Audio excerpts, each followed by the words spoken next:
शनिवार है। अगर तुमको लगे कि मेरे जीवन में बहुत बीमारियों ने मुझे घेर रखा है तो प्रयास करा करो कि बेलपत्र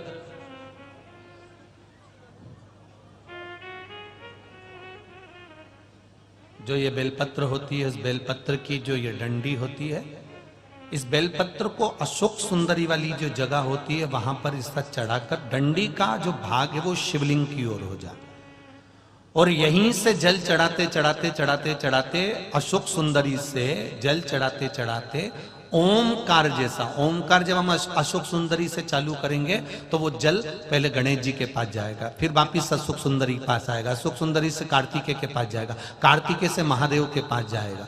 ऐसा ओमकार जैसा जल जब तुम्हें लगे कि बीमारी बहुत घेर रखी है और बहुत बीमारी ने घेर लिया, कोई किडनी, कोई लीवर, कोई बहुत शरीर में कष्ट, कोई रोग बीमारी, या कहीं तुमको ऐसा लग रहा है कि मेरा गर्भ 20 साल हो गए, 22 साल हो गए, संतान नहीं, तब भी इस प्रयोग को जरूर करिएगा।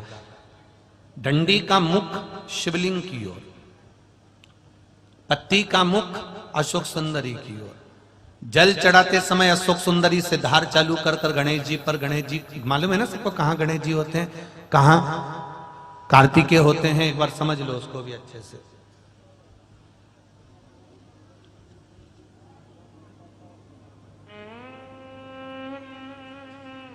ये नीचे का गोल भाग, ये जल जाने का स्थान, ये शिवलिंग, बीच में जो मोटी सी लाइन होती है वो अशोक सुंदरी का स्थान है। शंकर जी के राइट में जहां से पानी नीचे गिरता है उसके कोने पर गणेश जी का स्थान, इधर कार्तिकेय का स्थान, ये शिवलिंग, ये जो गोल भाग है ये माता पार्वती जी का हस्त कमल है। ऊपर से जो बूंद बूंद जल कलश में से गिरता है वो शंकर भगवान की 5 लड़कियां, जया, विषहरा, शामरीवारी, दौतली और देव, ये शिव जी की 5 लड़कियां ऊपर से जल की बूंद गिराती हैं। हम जब भी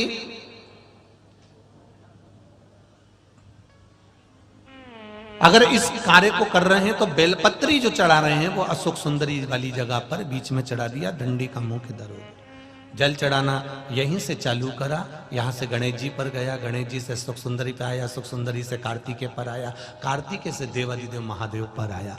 ये ओम बिंदु जल है, इसको हरिओम जल भी कहता है।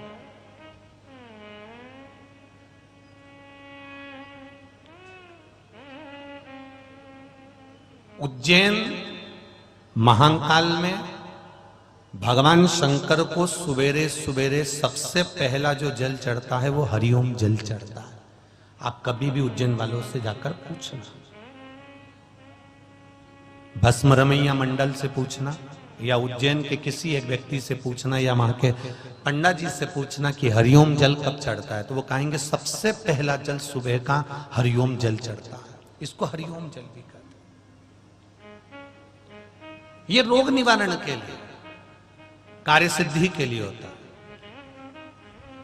कभी कभी आप किसी कंपटीशन एग्जाम में बैठ रहे हैं, किसी परीक्षा को देने के लिए जा रहे हैं, तब भी हरिओम जल का प्रयोग कर सकते हैं।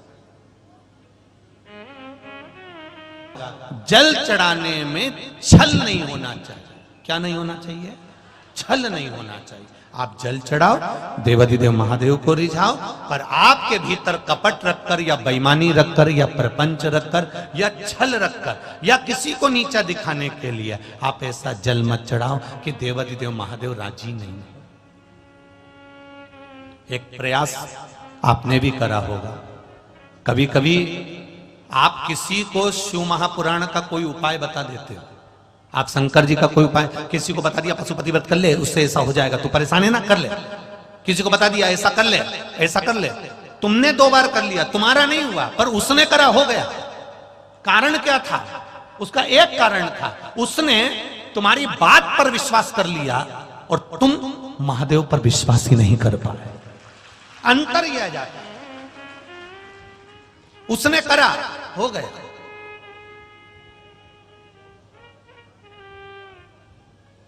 कितना?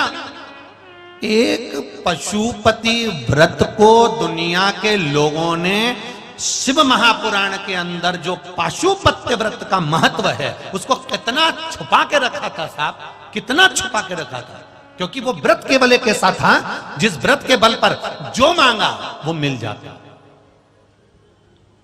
और कितने सोमवार का होता है? बोलो बोलो जम के। मात्र 5 सोमवार का वो व्रत है।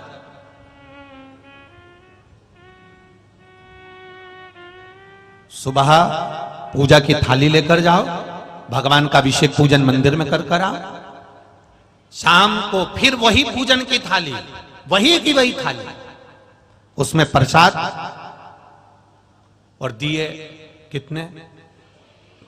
6 प्रसाद।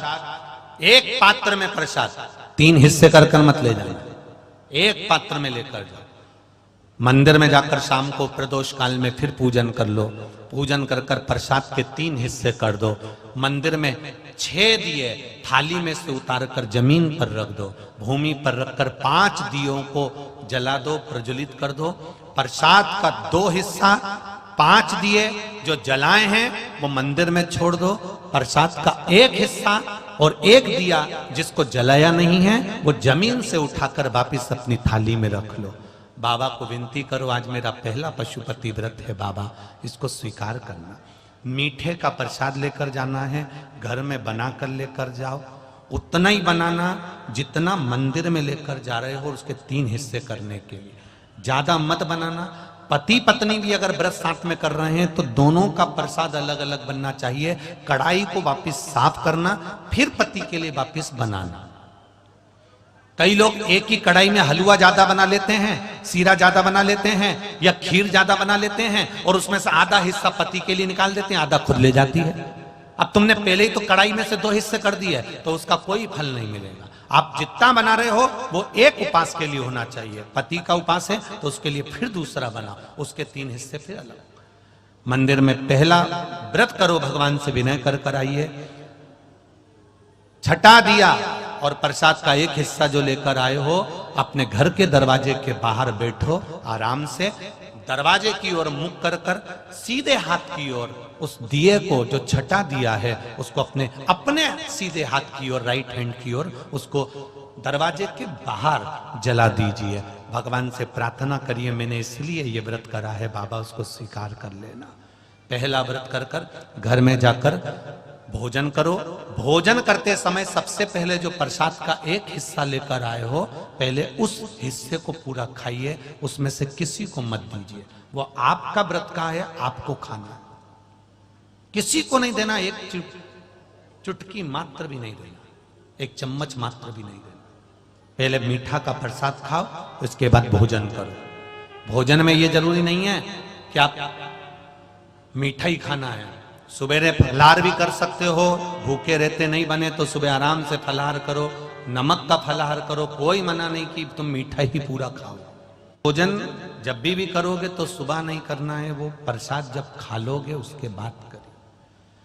4 व्रत पूरे हो जाएं, 5वां व्रत जब आखिरी का व्रत रहे तब फिर वैसा की वैसे ही क्रम कर 108 या तो बेलपत्र हो या चावल का दाना हो या फूल की पंखड़ी हो, जो आप 108 ले जाना चाहते हो भगवान को चढ़ाने के लिए। एक श्रीफल 11 रुपए, जो भी आप शिव जी को समर्पित करना चाहते हैं, बाबा को वैसी की वैसी पूजन कर पर थाली जो सुबह लेकर जाओ वो थाली को धोना नहीं है, शाम को वही थाली जाना चाहिए, उस थाली को बदला नहीं जाता। समापन वाले दिन 5वां जब व्रत रहे, बाबा को 108 सामग्री समर्पित कर श्रीफल समर्पित कर अपने हृदय की बात कहकर आइए, दिया लगाओ, वापिस अपने घर के अंदर प्रवेश कर जाओ। बाबा से विनती करो, मेरा विश्वास करता है अगर दिल से पशुपति व्रत किया है तो मेरा महादेव व्रत पूरे होते होते ही तुम्हारा कार्य सफल कर दे। ये पशुपति व्रत। बीच में रजस्वला धर्म आ गया, नारी 7 दिन तक काम नहीं करती, रसोई घर नहीं जाती। बीच में कोई बाहर जाना पड़ गया, बीच में किसी के यहाँ शादी में जाना पड़ गया, बीच में कोई गमी हो गई, कोई समाप्त हो गया, किसी के यहाँ बच्चा हो गया, तो उस व्रत को 2 व्रत होने के बाद, 1 व्रत होने के बाद, 3 व्रत होने के बाद अगर ऐसा कुछ हो जाता है तो व्रत को वहीं पर रोक दो। फिर अगली बार जब पूर्ण तरह से अच्छा हो जाए तब व्रत फिर चालू कर दो। 2 पहले हो चुके हैं, अब अगला करोगे तो वो तीसरा ही कहलाएगा, वो तीसरा व्रत।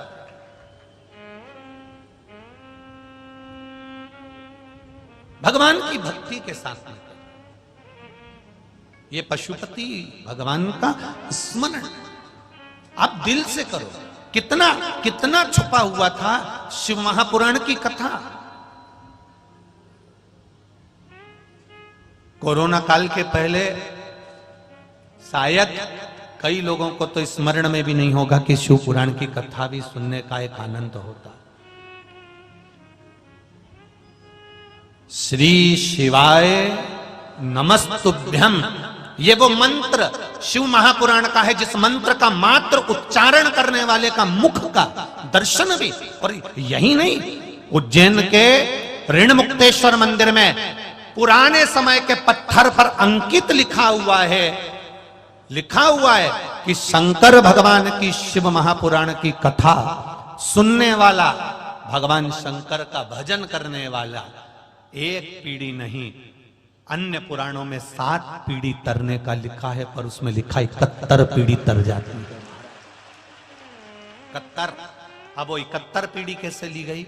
जब आप कथा सुनकर जाते हो, पत्नी ने सुनी तो उसके मायके में और उसके ससुराल में, पति ने श्रवण करा तो गाड़ी चलाकर जितने रास्ते से जाता है और उसका मुख जितनों ने देखा है उतने, कोई गर्भ में मर गया, कोई अधोगति में मर गया, कोई कुंवारी अवस्था में मर गया, कोई किसी कारण से मर गया, बहुत अभिलाषा थी उसके बाद भी बीमारी से मर गया। उन जीवों के कल्याण के लिए ये शिव पुराण है। कई लोग शिव पुराण सुन सुनकर शिव पुराण की कथा तो करने लगे, पर लोगों को आज भी श्री शिवाय नमस्तुभ्यम व्यासपीठ से बोलने में संकोच होता है। उनको लगता है ये सियोर वाले महाराज का मंत्र है। भले वो व्यासपीठ से बैठकर शिव पुराण की कथा कर रहे हैं, भले उनने शिव पुराण चालू कर दी देख पढ़कर, पर उनको श्री शिवाय नमस्तुभ्यम उनकी गादी से बोलने में ये संकोच होता है कि सियोर वाले महाराज का कोई मंत्र नहीं है। उसका तो केवल एक ही निवेदन है कि इस मंत्र को शिव महापुराण आप गीता प्रेस गोरखपुर की खोलिए, उसको पढ़ना चालू करो, उसमें आपको अपने आप मिल जाएगा कि श्री शिवाय नमस्तुभ्यम का लाभ क्या है। उसमें स्पष्ट करा है, स्पष्ट किया। आप पंचाक्षर मंत्र बोलो नमः शिवाय, आप षडाक्षर मंत्र बोलो ओम नमः शिवाय, पर श्री शिवाय नमस्तुभ्यम उस मंत्र की गरिमा का स्मरण करो जिस मंत्र का बल प्रबल है।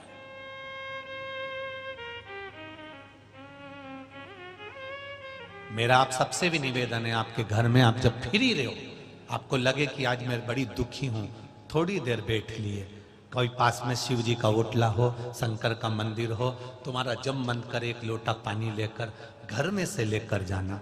वहां की बाल्टी में से मंदिर में कितना भी पानी रहे, पर मंदिर का नहीं, अपने घर से लेकर जाओ, क्योंकि समस्या अपने घर की है, दुख अपने घर का है, कष्ट अपने घर का है, मंदिर की समस्या नहीं है। आप कर जाएंगे।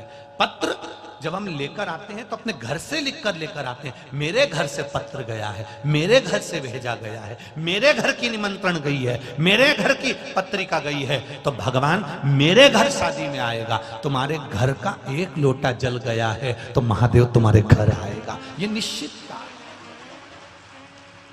है। उस जल को हमें पहचान, अपने घर से इतना भी जल लेकर गए हो, थोड़ा भी लेकर। मैं बड़ा धन्यवाद देना चाहूंगा आजकल के पुरुषों को, आजकल के भाइयों को और नवयुवक बेटों को। नवयुवक बेटे भले जीन्स पहन रहे हैं, भले टी शर्ट पहन रहे हैं, भले दुकान पर जाते हैं, ऑफिस में जाते हैं, पर ऐसे नवयुवक सर्विस करने वालों को, नौकरी करने वालों को और ड्यूटी करने वालों को और दुकान धंधा व्यापार करने वाले बेटों को, नवयुवक बेटों को धन्यवाद दूंगा, जो अपने घर से पानी की एक बोतल साथ में लेकर जाते हैं और मंदिर में रुककर उसी बोतल से पानी चढ़ाकर भगवान देवाधिदेव महादेव को चले जाते हैं। धन्यवाद आपको, बहुत बहुत धन्यवाद, बहुत बहुत। गुरुजी घर से पानी ले जाते हैं, लोटा तो मंदिर में रहता ही है गुरुदेव, हम उसमें डाल लेते हैं और शिव जी को चढ़ा देते हैं। कई बार लोटा नहीं मिलता तो हम बोतल से ही भगवान शंकर को पानी चढ़ा जाते हैं। हमने भी उनसे कहा कोई बात नहीं, भगवान भी सोचेगा हरिद्वार गया था तो गंगा जी की बोतल भर लाया था, इसलिए देवाधिदेव महादेव को चढ़ाने आया। ये तो समझने वाला समझेगा, ये उसके ऊपर, ये उसके विश्वास पर। चढ़ाओ उसको, करो उसकी बात। शिव कथा कह रही है,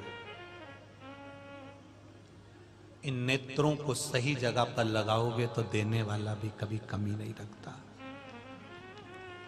किसी लड़की में नैन को लगा दिया, किसी छोकरी में लगा दिया तो उनने मोहल्ले वालों ने खूब दिया, और तुमने वो नेत्र अगर मेरे भोलेनाथ में लगा दिया तो वो भोलेनाथ ने बहुत दिया। ये नेत्र पर आ जाए। एक गलती असुरों से हो गई थी। मंथन के समय पर जब मंथन हुआ, समुद्र मंथन जब किया गया, शेषनाग की नेति बनाकर मंदराचल की रई बनाकर जब मंथन प्रारंभ करा, उस मंथन में सबसे पहले अगर कुछ निकली थी तो गौ माता निकली। उस मंथन में 5 गाय निकली, नंदा, सुभद्रा, सुरभि, सुशीला, बहुला। 5 गाय मंथन के समय पर निकली।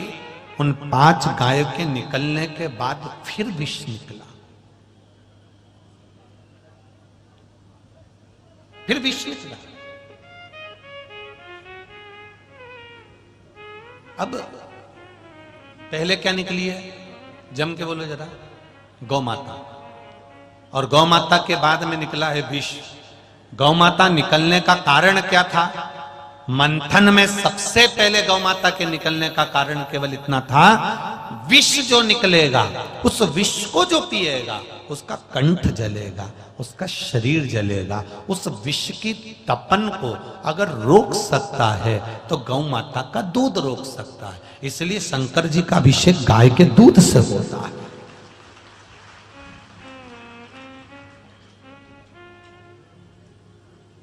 अब कोई कहे कि शंकर भगवान को 10 लीटर दूध चढ़ेगा, कोई कहे भगवान शंकर को 100 लीटर दूध चढ़ेगा, तो उनके हाथ जोड़ लेना और पांव पड़कर कहना, महाराज जी किसी पुराण में लिखा है कि शंकर जी को इतना ही दूध चढ़ेगा? यहां तो शिव महापुराण की कथा कहती है, आधी में पुनियात। अगर 1 लोटा जल है और आपने केवल 1 चम्मच भी दूध अगर भगवान शंकर को चढ़ा दिया तो शिव ने स्वीकार कर लिया। मेरा भोलेनाथ कभी नहीं कहता कि मुझे करोड़ों में देना, मेरा भोलेनाथ कभी नहीं कहता कि मुझे लाखों में देना, मेरा भोलेनाथ कभी नहीं कहता कि मुझे इतना देना। मेरा भोलेनाथ जी तो केवल इतना कहता है कि थोड़ा भी देना तो श्रेष्ठ देना। सारे देवताओं को एक तुमने जो चढ़ाया चढ़ाया, शंकर जी को अगर एक बेलपत्री भी चढ़ती है तो खंडित नहीं चढ़ती। चढ़ती है क्या? चावल का 1 दाना, मात्र 1 दाना चावल का आप शंकर जी को चढ़ाओ, पर खंडित मत चढ़ाओ। 1 दाना चढ़ाना ज्यादा नहीं, पर पूर्ण आखा चढ़ाओ। शंकर जी को फूटा हुआ नरियल भी नहीं चढ़ता। शंकर जी को नरियल भी चढ़ेगा, श्रीफल भी चढ़ेगा तो पूरा चढ़ेगा, पूर्ण।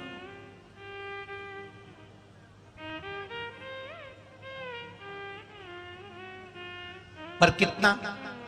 शिवजी ने कहा कि मुझे इतना सारा चावल चढ़ाओ, शंकर भगवान ने कहा मुझे 1 किलो गेहूं चढ़ाओ। नहीं नहीं नहीं, मेरा भोलेनाथ कभी नहीं कहता कि मुझे इतना देना। भोलेनाथ जी तो कहता है तू दिल से देना। अगर 1 अक्षत का दाना भी देगा तो याद कर कर देना कि द्रौपदी ने केवल झूठा बर्तन मुझे दे दिया था, और झूठे बर्तन में से राख से वो बर्तन मन चुका था, साफ हो चुका था। द्रौपदी कह रही थी मेरे पास में कुछ भी नहीं है। भगवान ने कहा मुझे दे तो बर्तन जरा, पात्र तो दे। द्रौपदी ने पात्र दिया। वो पात्र चारों तरफ से ऐसा था, ऊपर किन्नौर लगी हुई थी, जैसे आपके भगोनी होती है, तपेली होती है। उस पात्र में किन्नौर थी। उस किन्नौर में एक चावल के दाने का आधा हिस्सा फंसा हुआ था और उस पर भी राख लगी हुई थी। भगवान द्वारिकाधीश ने उस आधे चावल के दाने को निकाल लिया, मुंह में ले लिया, 10,000 ब्राह्मणों का पेट भर दिया केवल आधे चावल के दाने से। केवल आधे चावल के दाने से 10,000 ब्राह्मणों का पेट भर दिया। मेरा महादेव कभी नहीं कहता कि मुझे लाखों में देना कि करोड़ों में देना। मेरा महादेव कभी नहीं कहता कि मुझे इतना देना। मेरा महादेव कहता है आधा चावल का दाना देना पर प्रेम का देना, एक चावल का दाना देना पर प्रेम का देना, एक लोटा जल देना तो प्रेम का देना। और सुन, 4 घंटे तक नाम जपे जा रही, जपे जा रही, जपे जा रही, जपे जा रही। कौन आया कौन गया, भगवान के ऐसा भजन भी मत देना। एक क्षण मैं तुझे देख लूं और तू मुझे देख ले, ऐसा श्री शिवाय नमस्तुभ्यं बोल देना। एक क्षण। ये बुजुर्ग माताएं यहां पर बैठी हुई हैं, बुजुर्ग भाई भी यहां पर बैठे हैं। आज के जमाने में लड़की लड़के को शादी के समय पर दिखाया जाता है। आधा घंटा बैठकर छोरी छोरा को बात कराई जाती है, फिर होटल में मिलाया जाता है। साहब ये लड़की से लड़के से संबंध हो रहा है, देख लो साहब।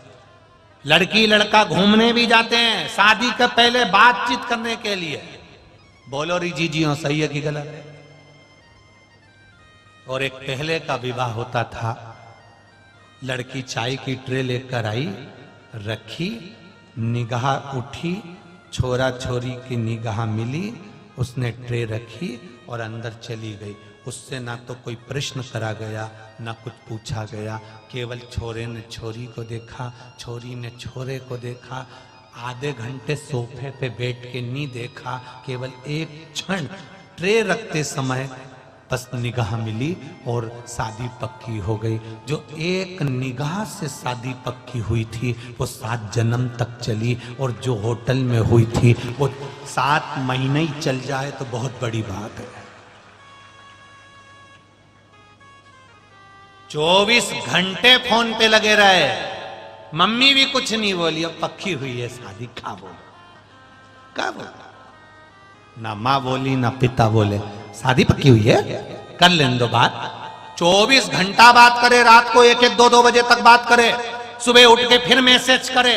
उसके बाद भी शादी होने के बाद 4 साल 5 साल 6 साल में अदालत में खड़े मिलेंगे तलाक के लिए। जरा विचार करिए। इससे तो पहले की शादी अच्छी थी, केवल एक क्षण निगाह मिलती थी और शादी 7 जन्म तक चलती थी। मेरा भोलेनाथ भी कहता है मेरे पास आना तो एक क्षण निगाह मिलाकर चले जाना, मैं तेरा और तू मेरा। और कई ऐसे हैं 24 घंटे मंदिर के अंदर बैठे रहते माला पकड़ के, 24 घंटे। अब इन्हें माला तो पकड़ी है और निगाह जहां मिलाना थी उसकी जगह।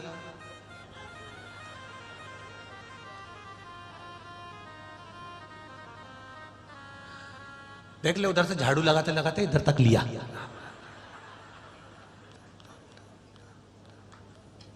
वो बर्तन वाली को बोल देना बर्तन उधर से उठा के इधर रख देगी और वहां से सोफा सेट को खसका के उधर से झाड़ू निकाल लेगी।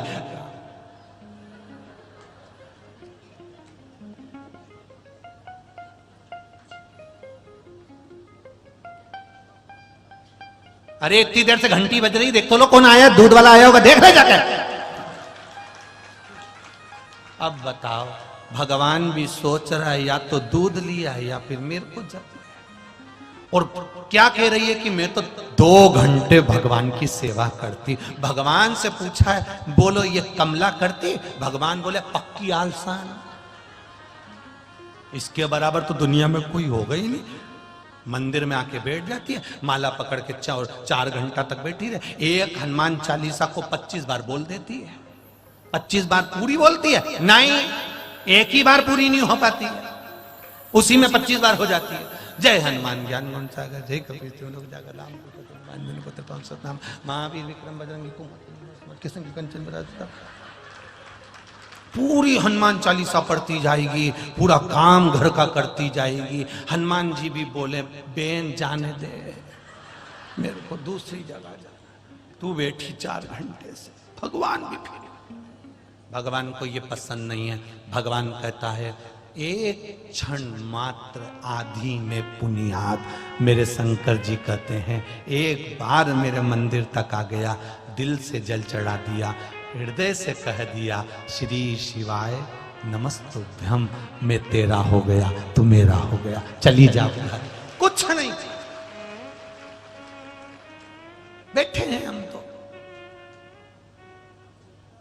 कभी दिल से अगरबत्ती लगाकर देखो, कभी दिल से भगवान को धूप बत्ती लगाकर देखो, कभी दिल से भगवान को जल चढ़ा कर देखो। दुकान पर भी जाते हो तो हमारे पिताजी अगरबत्ती लगाते थे इसलिए हम लगा रहे हैं, हमारे दादाजी अगरबत्ती लगाते थे इसलिए हम अगरबत्ती लगा रहे हैं। बस भगवान को इसलिए अगरबत्ती लगा रहे हो क्योंकि हमारे दादाजी लगाते थे, हमारे पिताजी लगाते थे, हमारा नियम चले आ रहा है। ऐसा नियम नहीं करना अपने को कि दादा और पिताजी के समय से आ रहा है। नियम अगरबत्ती का नहीं था, दादाजी अगरबत्ती दिल से लगाते थे, धूप बत्ती दिल से लगाते थे, प्रेम से भगवान को रिझाते थे कि ये दुकान तेरी है, ये व्यापार तेरा है, ये घर तेरा है और मैं स्वयं तेरा हूं, तू मेरे को संभाल लेना, इस दुकान को संभाल लेना। तब दुकान चलती थी और ऐसी चलती थी कि खूब धन आता था। अब वही दुकान जो दादाजी की थी, जो पिताजी की थी, उस पर तुम भी बैठे हो। कौन से 4 चांद लगा दिए तुमने? अपने परिवार का तो सही से गुजारा नहीं कर पा रहे। और दादाजी तो 4 भाई का, 5 भाई का परिवार था, 6 भाई का परिवार था, पूरे का गुजारा करता था। एक अकेली दुकान से 6 भाई का गुजारा होता था। और एक आज के समय में 6 भाई का गुजारा ना होकर एक परिवार का भी गुजारा एक दुकान से नहीं हो पा रहा। उसका कारण क्या है? पहले दुकान पर अगरबत्ती दिल से लगती थी। आज तुम दादाजी लगाते थे तो टाइम पास कर रहे हो कि उनने लगाना चालू करा तो हमें को भी लगाना ही पड़ेगा। हमने देखा है कि वो अगरबत्ती लगाते थे तो लगा दिया। इसको अगरबत्ती लगाना नहीं कहेंगे, इसको धूप बत्ती लगाना नहीं कहेंगे। जिस दुकान पर तुम बैठते हो, जिस रोजी पर तुम बैठते हो, उसको तुम्हें पहले महादेव से कहना पड़ेगा, भगवान से कहना पड़ेगा, ये दुकान तेरी है, मैं तेरा हूं, घर तेरा है, व्यापार तेरा है, तुझे संभाल लेना है। जैसे अगरबत्ती में सुगंध होती है, सारी दुनिया में फैलती है, मेरी दुकान की सुगंध भी सब दूर फैला दे, बस इतनी कृपा कर। इस दुकान की सुगंध भी तो सारे जनमानस तक फैला दे, बस इतनी कृपा, इतनी। महाराज ज्यादा नहीं चाहिए, भगवान देव अधिदेव महादेव को थोड़ा सा चाहिए।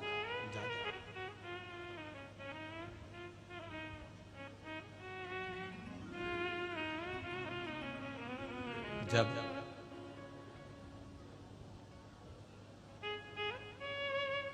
शिव कथा कहती है हृदय से जब पुकारा, हृदय से जब कहा जाए तो वो आता। महाराज अब दिल से पुकारिए, अब दिल से कहिए उसको, मैंने तेरे ही भरोसे, मैंने तेरे ही भरोसे, हवा में उड़ती जावांगी, बाबा डोर छठीला मैं कटी जावांगी। महाराज भगवान को दिल से रिझाने का प्रयास। एक लोटा जल भी चढ़ाना तो उसके भरोसे पर चढ़ाना, सियोर वाले महाराज के भरोसे पर नहीं। एक बेलपत्र चढ़ाना तो उसके भरोसे पर चढ़ाना कि मैंने सुना है, मेरा विश्वास, मेरी कथा कहती है। कितना सुंदर बात है। एक पंडित जी कथा कहने के लिए ब्रज की भूमि पर आए। उन्होंने कहा भगवान भव सागर से पार कर देता है। और ब्रज की एक भोली भाली गोपी जो कि कुछ नहीं जानती थी, ना पढ़ी थी ना लिखी थी, उसने प्रवचन में सुन लिया भगवान भव सागर से पार करता है। गरीब साधारण सी सहज सी, उसके पास कुछ नहीं। वो यमुना जी के घाट पर गई, नाव वाले से कहा मुझे पार कर दो। नाव वाला बोला 4 आने लगेंगे। उसने कहा मेरे पास में 1 आना है, मुझे पार कर दो। नाव वाले ने पार नहीं करा। उस गोपी के मन में आया कि पंडित जी कह रहे थे भगवान भव सागर पार करता है, तो क्या यमुना पार नहीं कर सकता? उसने यमुना जी से कहा माँ यमुना मुझे पार कर दो। यमुना में पांव रखा, इतनी गहरी यमुना, यमुना में पांव रखकर वो चलती चलती पार हो गई। रोज जाती, रोज आती, रोज जाती, रोज आती। गुरुजी की कथा पूरी हो गई और गुरुजी अपने गांव जाने लगे। तो गोपी ने कहा चलो मैं भी वहीं जा रही हूं, अपन दोनों साथ ही चलते हैं। गोपी भी साथ हो गई। यमुना के घाट पर गुरुजी ने नाव वाले को बुलाया तो गोपी कहती है काय को बुला रहे हो गुरुजी, फालतू का पैसा लगा रहे हो। तो कैसे पार होंगे? गोपी कहती आप ही ने तो कहा था भगवान भव सागर से पार कर देता है। उस दिन से मैंने 1 रुपया भी खर्च नहीं करा। यमुना मैया से विनती करती हूं और यमुना मैया मुझे पार कर देती है। पंडित जी बोले ऐसा होता है क्या? पागलों जैसी बात करती है, यमुना इतनी गहरी है, ऐसे कोई पार हो जाएगा? नहीं पंडित जी, आप ही ने कहा था, उस दिन से मैंने 1 रुपया खर्च नहीं करा। अरे तो ऐसा कोई होता है क्या? गोपी कहती क्यों नहीं होता, मैं यमुना मैया से विनती करूं। यमुना से विनती करी, गोपी निकलकर चली, यमुना पर पांव रख रख कर चली। पंडित जी ने कहा गजब हो गया। पंडित जी ने कहा चलो मैं भी पांव रख देता हूं। जो पंडित जी ने पांव रखा तो यमुना में डूबने लगे। गोपी ने उनका हाथ पकड़कर खींचा और पार लेकर चली गई। क्योंकि कहने वाला कथा कह देता है, बोलने वाला कई मिलेंगे जो बोल देते हैं, पर उनका विश्वास परमात्मा पर टिक नहीं पाता है। संसार के लोगों से निवेदन है कि परमात्मा पर विश्वास टिकना चाहिए, और ये हमारा खुद का अनुभव कहता है और विश्वास कहता है कि मेरा महादेव आता जरूर है और निभाता जरूर है। आएगा और निभाएगा, आता है। 3 दिन लगातार पानी गिरा।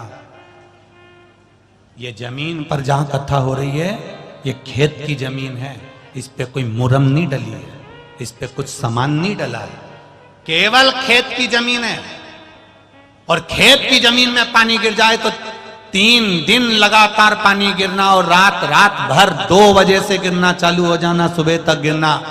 और सुबह तक गिरने के बाद वही भोजनशाला टेंट के अंदर, ना उसके ऊपर कोई टीन है ना कोई तिरपाल है, कपड़े के टेंट के अंदर भोजन बन रहा है।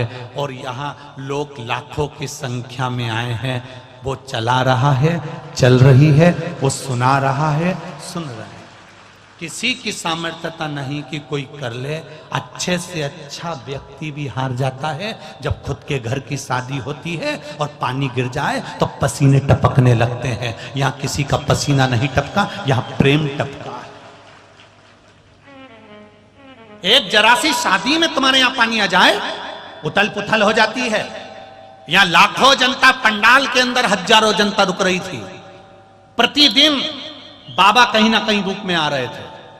2 दिन से लगातार बाबा इधर से उधर घूमे, कहीं सांप के रूप में, कहीं रूप में, कहीं रूप में, रोज घूमते रहे आधी आधी रात को। और माताएं, बोलो सही है कि गलत है, माताएं हाथ जोड़ के कह देती बाबा कहां से आए हो, चलो जाओ, यहाँ बहुत सारे लोग रह रहे हैं। और बाबा घूमते घूमते इधर से उधर निकल जाते। ये शिव नहीं तो और क्या है, ये शंकर नहीं तो और क्या है।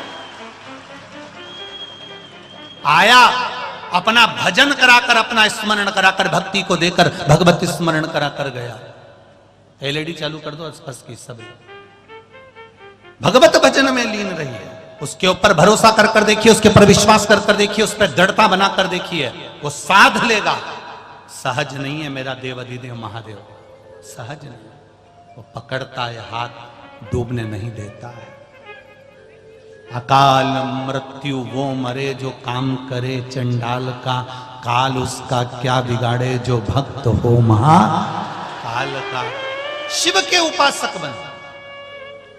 किसी आडंबर में हमें नहीं पड़ना, किसी ढोंग प्रपंच में हमें नहीं पड़ना, छूछा में हमें नहीं पड़ना, संसार के लोगों में हमें नहीं पड़ना। हमें तो उसकी भक्ति में पड़ना है कि हम जाएंगे जल चढ़ाने तो वो भी हमारे को साधेगा। तेरे मंदिर में आना मेरा काम है और मेरी बिगड़ी बनाना तेरा काम, दूसरा कोई नहीं। पानी में डूबोगे तो मरोगे और शिव महापुराण में डूबोगे तो तरोगे। ये वो पुराण, ये वो पुराण जो फल देती है, निश्चित सुख देती है। कितना पानी गिरा, अपने अपने घर की व्यवस्था संभालना कठिन हो जाता है। भोजन व्यवस्था, पंडाल व्यवस्था, कितनी कितनी। और मैं तो धन्यवाद दूंगा यजमान परिवार को कि आप लोगों की भक्ति रंग लाई है, जो इतने प्रेम से ये कथा हुई। किलेदार परिवार ने भी इसको बहुत सपोर्ट करा, बहुत शांति से और बहुत आनंद से। और पूरा बैतूल, मैं किसी एक व्यक्ति का नहीं कहूंगा, पूरा बैतूल, पूरा बैतूल। ये कोई राजनीति की कथा नहीं थी, ये मेरे बैतूल की जान की कथा थी, प्राण की कथा थी।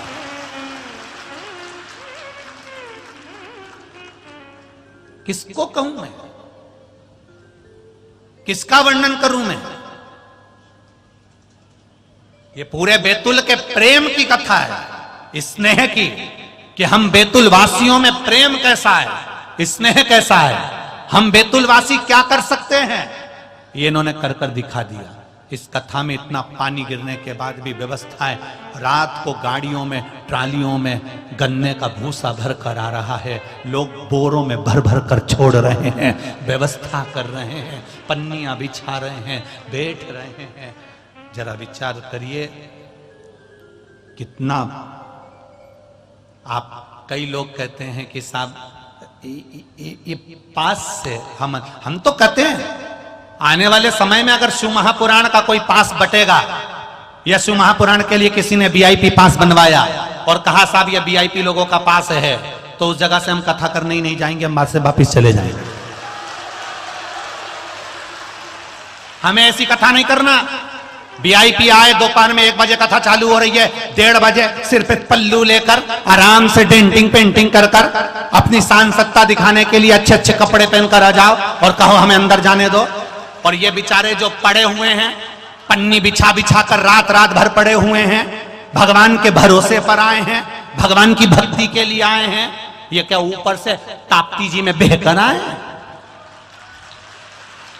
जहां पर वीआईपी पन करना है वहां करो, मना नहीं है, पर निवेदन केवल इतना सा है, जिन वीआईपीओं को पहले कथा में आना है, 2 बजे कथा चालू हो तो वो 1:30 बजे पंडाल में आ जाए। और जैसे ही गुरु महाराज व्यासपीठ पर आके बैठे, वीआईपी गेट बंद कर दिया जाए, चाहे तुम्हारे काका जी हो, चाहे तुम्हारी काकी जी हो,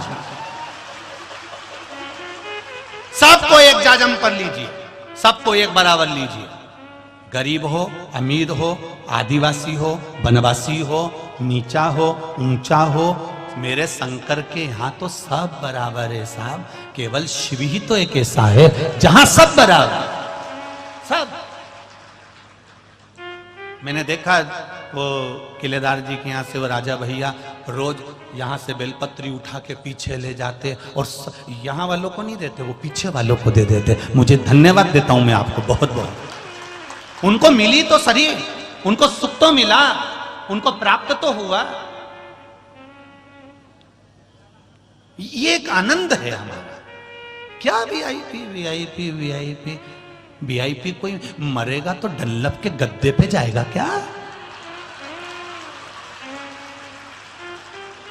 जाएगा तो वही बांस पे सफेद कपड़े में लपेट के, जैसे गरीबड़ा जाए वैसा सेठ जाए, एक जैसी राख। और तुम कभी देखना कोई करोड़पति मरे तो उसकी राख को हाथ लगा के देखना कि ये वीआईपी की राख कैसी होती है, और गरीबड़े की राख को भी हाथ लगा के देखना कि जलने के बाद गरीबड़े की राख कैसी होती है।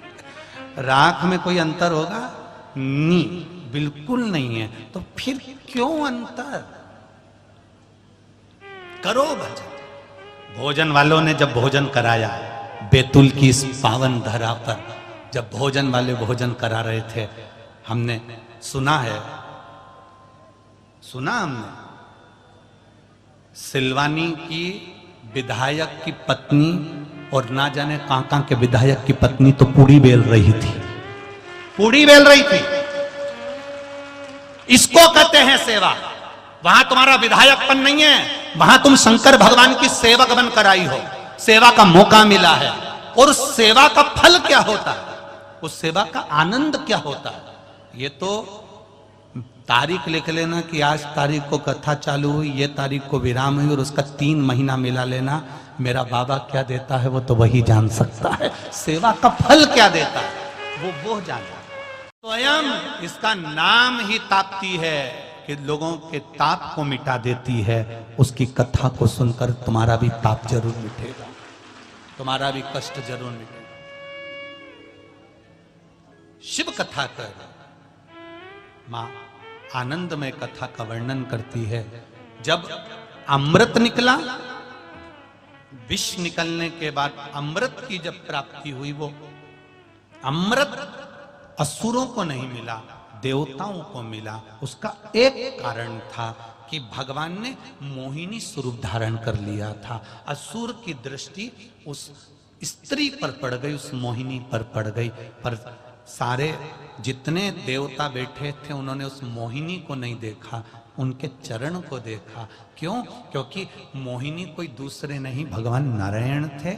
असुर उन मोहिनी की सुंदरता में फंस गए और देवता भगवान के चरणों में फंस गए। आप संसार की सुंदरता में फंसोगे तो तुमको कुछ नहीं मिलेगा, भगवान के चरणों में फंसोगे तो सब कुछ मिल जाएगा, सब मिल जाएगा। आप उसके चरणों में अगर गए हो, उसके चरणों में अगर फंसे हो, उसके चरणों में ही नेत्रों को ले जाकर लगा दिया, सब मिल जाएगा। असुरों ने मोहिनी का स्वरूप देखा, कितनी सुंदर है, कितनी सुंदर है, कितनी सुंदर है। और देवताओं ने भगवान के चरण देखे, ये है कौन, मोहिनी रूप में कौन आया। चरण से पहचान गए कि ये भगवान है। भगवान के चरण देख लिए तो इनको अमृत मिल गया। और वो सूरत देखते रहे तो उनको समुद्र का जल मिल गया, उनको मदिरा पान करने को मिल गया, उनको अमृत नहीं मिल पाया। तब उस जगह पर उनको अमृत की प्राप्ति नहीं हुई, क्योंकि वो स्वरूप में अटक गए थे, चमक में अटक गए थे। अभी बड़ोदरा की कथा में एक बात कही थी, अंगूठी से ज्यादा सुंदर अंगूठी की डब्बी होती है।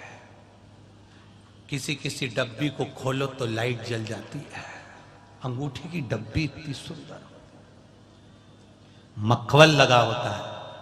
कई लोग तो डब्बी देखते रहे, क्या जोरदार डब्बी है, क्या जोरदार डब्बी है। अंगूठी से ज्यादा सुंदर डब्बी होती है, पर कीमत डब्बी की नहीं होती, अंगूठी की होती है। उसी तरह इस आत्मा से ज्यादा सुंदर दिखती है ये डब्बी, इतनी जोरदार, पर इस डब्बी की कोई कीमत नहीं अगर अंगूठी निकल जाए तो। अगर ये आत्मा निकल गई तो इस डब्बी की क्या कीमत है, डब्बी पड़ी रहेगी। कीमत तो अंगूठी की है, ये आत्मा की है, ये चित्त की है, ये वृत्ति की है, ये मन की, ये आत्मा की, ये मन की। कितना विश्वास पड़ा तुम्हारा, कितना भरोसा। बैतुल वालों, आज कथा में नागपुर का जयसवाल जी भी आए हुए हैं। 3-4 साल हो गए लगातार लगे हुए हैं कथा, गुरुजी कथा। इनका इतना विश्वास है कि नागपुर में गुरुजी कथा दो, कथा दो, कथा दो। 3 साल से लगातार दोनों पति पत्नी एक जैसे पीछे पड़े हुए हैं, कभी सालासर, कभी सीहोर, अभी बचा तो बैतुल। गुरुजी का कथा देने को मना नहीं, पर समय की व्यवस्था, फिर भी काशी विश्वनाथ कराएगा, बाबा कराएगा जल्दी। केवल विश्वास, भरोसा, दृढ़, इस विश्वास का फल।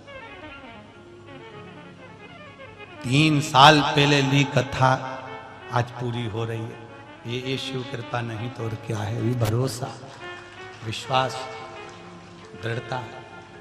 दिल से करो और दिल से सुनो, दिल से। जब मन परमात्मा में लगेगा तो सुख मिलेगा। शिव कथा कर रही,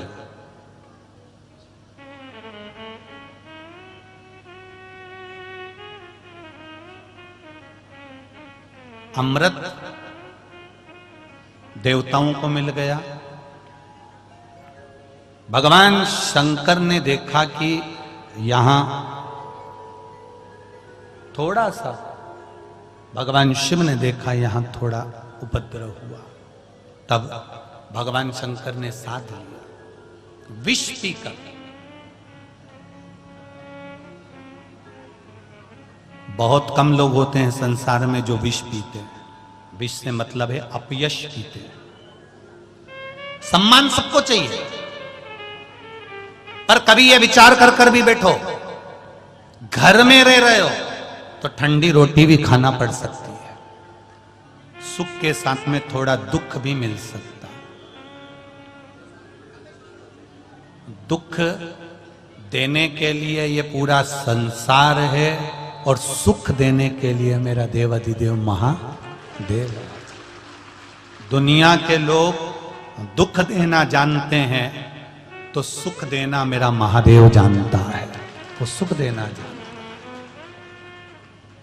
दे संसार के लोग कितना देवेंगे, देते पर देना वो जानता। अहंकार अभिमान को इतना मत कर जाना कि कहीं मालूम पड़े कि हमें बहा कर ले जाए। ऐसा अभिमान नहीं चाहिए, ऐसा अभिमान नहीं होना चाहिए जो बहा कर ले जाए। कभी कभी बहुत तेज नदी में बाढ़ आती है ना, पानी आता है तो बड़े बड़ी चट्टान को बहा कर ले जाता है, और उसी नदी के किनारे पर एक दूबा लगी होती है, दुर्बा। वो दूबा टूट नहीं पाती, उसको कोई बहा कर नहीं ले जाता। दूबा ने चट्टान को देखा कि चट्टान बह गई पर दूबा नहीं बही, तो चट्टान ने दूबा से पूछा कि मैं इतना बड़ा चट्टान, इतना बड़ा पर्वत पानी में बह गया, पर तू दूबा एक छोटी सी घास, छोटी सी एक दुर्बा, एक डाब, एक कुशा, तू पानी में तू क्यों नहीं बही? कुशा ने कह दिया, डाब ने, पत्ती ने, दुर्बा ने कह दिया, पानी आता था तो मैं झुक जाती थी, मेरे ऊपर से निकल जाता था, इसलिए मैं बह नहीं पाती। जिसने संसार में झुकना जान लिया, जो जान गया कि झुकने में कितना फायदा है, तो वो झुकता समाप्त हो जाता है और वो उन्नति की सीढ़ी पर बढ़ता चले जाता है। झुकना सीख लेना चाहिए। जब आप इनको रोज मंदिर जाने की आदत लगा दोगी, एक लोटा जल चढ़ाने की आदत लगा दोगी, रोज रोज जब मंदिर जाएगा, रोज रोज शिवालय जाएगा, तो एक ना एक दिन मेरा महादेव उसको इशारा कर देगा, और इशारा करा उसने, बस उतनी देर में तो उसको नफरत हो गई, सब छूट गया, वो दिल से छोड़ेगा। कसम से बुराई कभी नहीं छूटती, कसम से बुराई कभी नहीं छूटेगी, कसम देने से मदिरा पान नहीं छूटेगा। यहाँ कई माताएं बैठी होगी जो बेचारी शादी करके आई होगी, तो 8-10 दिन बाद ही उसने अपना सिर पे हाथ रख के कसम दे दी कि तुम तो नहीं पियोगे ना, तुम तो गलत काम नहीं करोगे ना।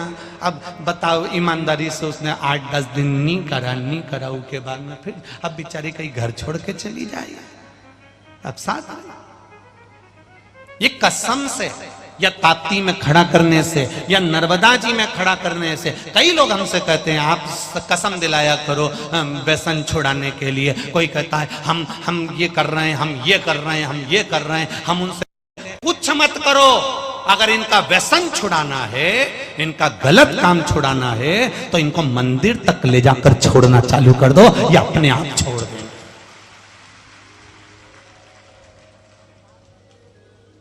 जब तक भजन का बल नहीं बढ़ेगा, तब तक नशा नीचे नहीं दबेगा। भजन के बल को बढ़ा लो, भक्ति के बल को बढ़ा लो।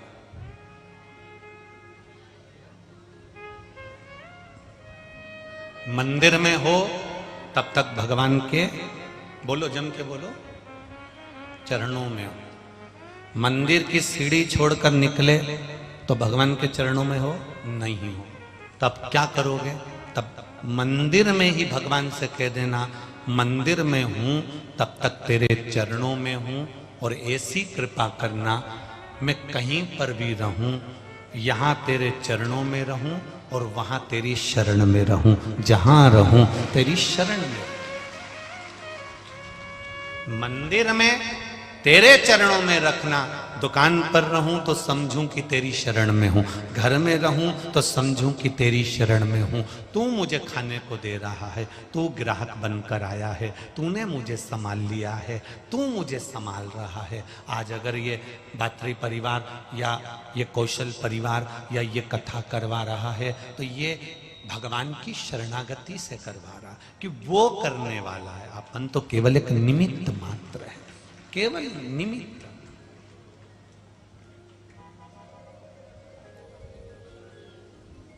उसकी भक्ति कितनी प्रबल होगी,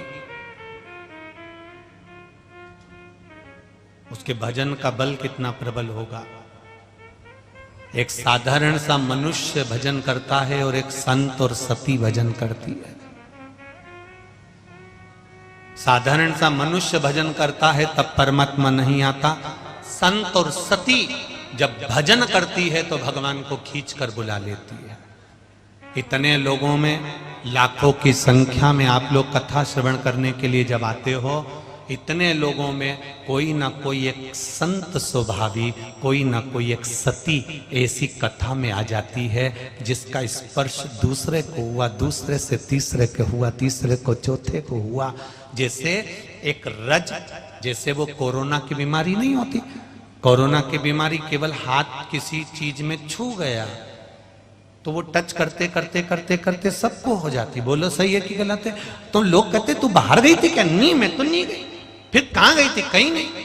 कोई तुम्हारे घर का व्यक्ति गया था क्या? हाँ। कौन गया था? कि छोरा गया था पेट्रोल पंप, तो उसने क्या करा? किसी को टच करा? नहीं। तो फिर उसने तो पैसे भी ऑनलाइन जमा करे, फिर पेट्रोल, हाँ पेट्रोल भरवाया था। बस वो पेट्रोल जो भरवाया था वो मशीन का जो टच हुआ ढक्कन पर, ढक्कन से टच हुआ गाड़ी पर, गाड़ी से टच हुआ ड्राइवर पर, ड्राइवर से टच हुआ घर के लोगों को, और सबको कोरोना हो गया। उसी तरह जैसे कोरोना की बीमारी, वो वायरस केवल स्पर्श मात्र से फैलता है, उसी तरह संत और सती जब भजन करती है या किसी कथा में आकर बैठ जाती है, उसका स्पर्श मात्र एक दूसरे को लगता लगता लगता लगता हमारे को परमात्मा से मिलन करवा देता।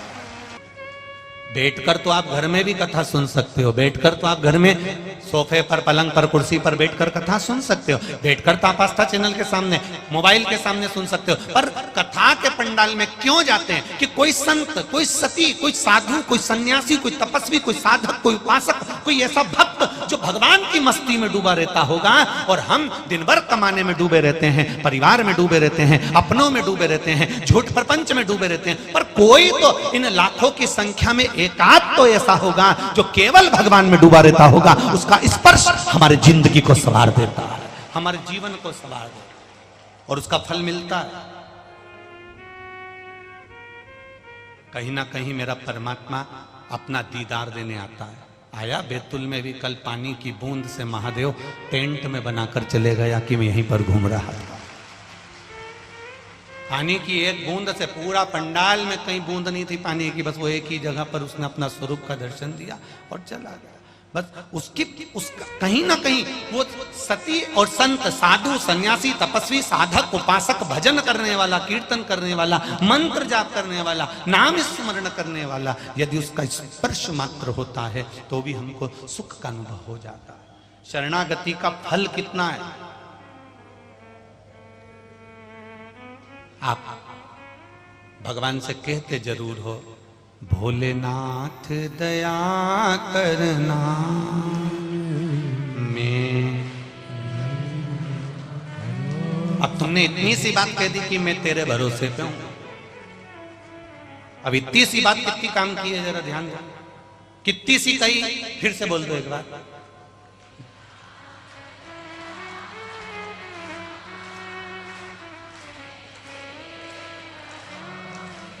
अब कितनी सी बात है कि मैं तेरे भरोसे। राम जी के यहां पर एक पुत्र हुआ और दूसरा पुत्र कुछ से हो गया। यही भरोसे की बात, यही भरोसे की बात। भरोसा देखिए कितना प्रबल था। कथा कहती है,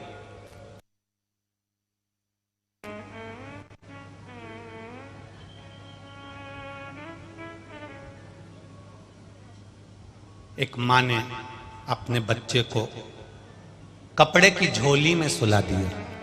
झोली जानते हो ना आप लोग? माँ ऐसे कपड़ा बांध देती है, उसमें बच्चे को सुला दी। कपड़े की झोली में एक माँ ने सुला दिया।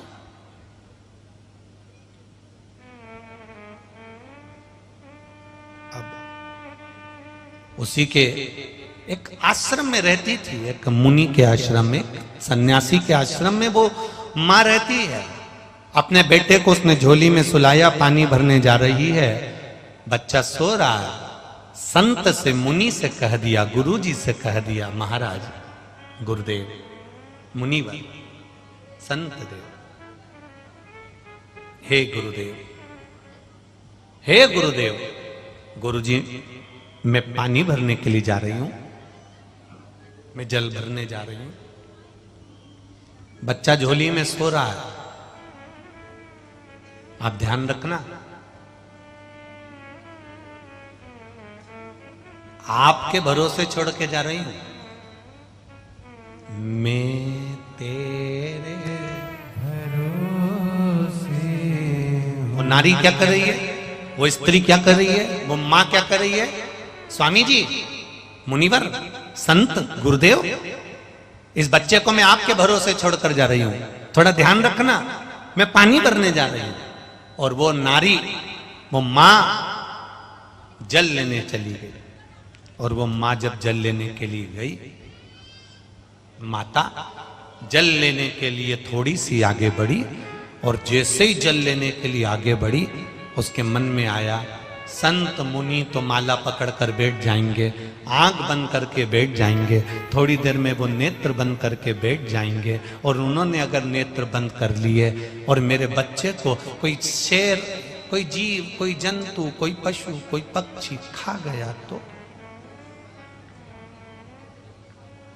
मेरे बच्चे को कोई ने खा लिया तो, मेरे बच्चे को कोई ने नष्ट कर दिया तो।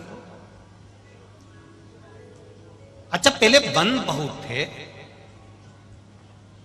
पहले जंगल बहुत थे, अब जंगल बहुत थे तो पशु पक्षी का भय भी बहुत था। और आप लोग तो बैतूल के निवासी हो, मुल्ताई के निवासी हो, यहां आसपास में तो कितना जंगल, तो जानवर से भय रहता था कि नहीं रहता था? पहले जंगल बहुत थे तो जानवर भी बहुत थे, जानवर बहुत थे तो उनसे भय भी रहता था कि शेर आ जाएगा खा जाएगा, सांप आ जाएगा खा जाएगा, चीता आ जाएगा खा जाएगा।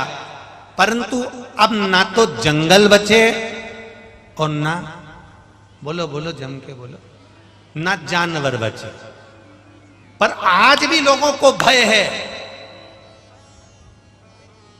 क्योंकि पहले शेर नजर आता था कि शेर खा जाएगा, चीता नजर आता था कि चीता खा जाएगा, सांप नजर आता था कि सांप खा जाएगा। पर आज के जमाने में ना जंगल बचा, ना जानवर बचे, इंसान इतने भयंकर हो गए कि अब इनसे डर लगने लगा कि कब निकल जाएगा, कब खा जाएगा। एक दूसरे को खाने में लगा हुआ है, भाई भाई की प्रॉपर्टी खाने में लगा है, जायदाद खाने में लगा है, कोई किसी का धन खाने में लगा है, कोई किसी की संपदा खाने में लगा है, कोई किसी को नुकसान पहुंचाने में लगा है, कोई किसी का पांव खींचने में लगा है, कोई किसी का हाथ खींचने में लगा है, कोई आगे बढ़ा उसको खींच कर पीछे लाया। तो पहले तो जानवर भी दिखते थे कि ये शेर है खा जाएगा, चीता है खा जाएगा, सांप है खा जाएगा, तो लोग डर जाते थे कि शेर के पास मत जाओ, सांप के पास मत जाओ, चीते के पास मत जाओ। पर आज के जमाने का इंसान ऐसा हो गया, इसको कैसे पहचाने कि कौन कब तुम्हें खा जाएगा, कब नुकसान पहुंचाएगा, कब कौन सा इसके भीतर जानवर प्रकट हो सकता है, इसको जानना कठिन हो गया। कैसे पहचाने? जरा जरा सी बेटियों को केवल भरोसे पर छोड़कर जाते हैं कि तुम्हारा ये रिश्तेदार है, तुम्हारा ये नातेदार है, ये तुम्हें संभाल लेगा। और जब मालूम पड़ता है, अखबार खोलो तो मालूम पड़े कि साहब छोटी सी बेटी के साथ उसी के रिश्तेदार ने ऐसा गलत करते कर दिया। तो मान लो शेर तो देखने में आ जाता था कि शेर है नुकसान पहुंचाएगा, चीता देखने में आ जाता था कि चीता नुकसान पहुंचाएगा, सांप देखने में आ जाता कि सांप नुकसान पहुंचाएगा। पर यह कैसे नुकसान पहुंचाएगा, इसको कैसे पहचाने मनुष्य को कि यह हमारे पीठ पीछे खड़ा होकर हमको कुल्हाड़ी मार रहा है? इसको कैसे जाना जाए? दुनिया में सबसे जहरीला व्यक्ति है कौन? अरे बोलो तो जम के, समझ गए? इतना ही समझना है अपने को। दुनिया का सबसे जहरीला व्यक्ति है, तुम्हारे साथ रहेगा, तुम्हारे साथ खाएगा, तुम्हारी एक थाली में खाएगा, तुम्हारे साथ रहेगा। और कब? 8 साल, 10 साल, 12 साल, 15 साल, 20 साल, 25 साल, कब तुमको चूना लगा देगा, कब तुमको निगल जाएगा, तुम्हें मालूम नहीं पड़ पाएगा। ये संसार बहुत कठिन जीवन है मनुष्य का। शेर को पहचानना सरल है, जानवर को पहचानना सरल है, पर इंसान को पहचानना कठिन है।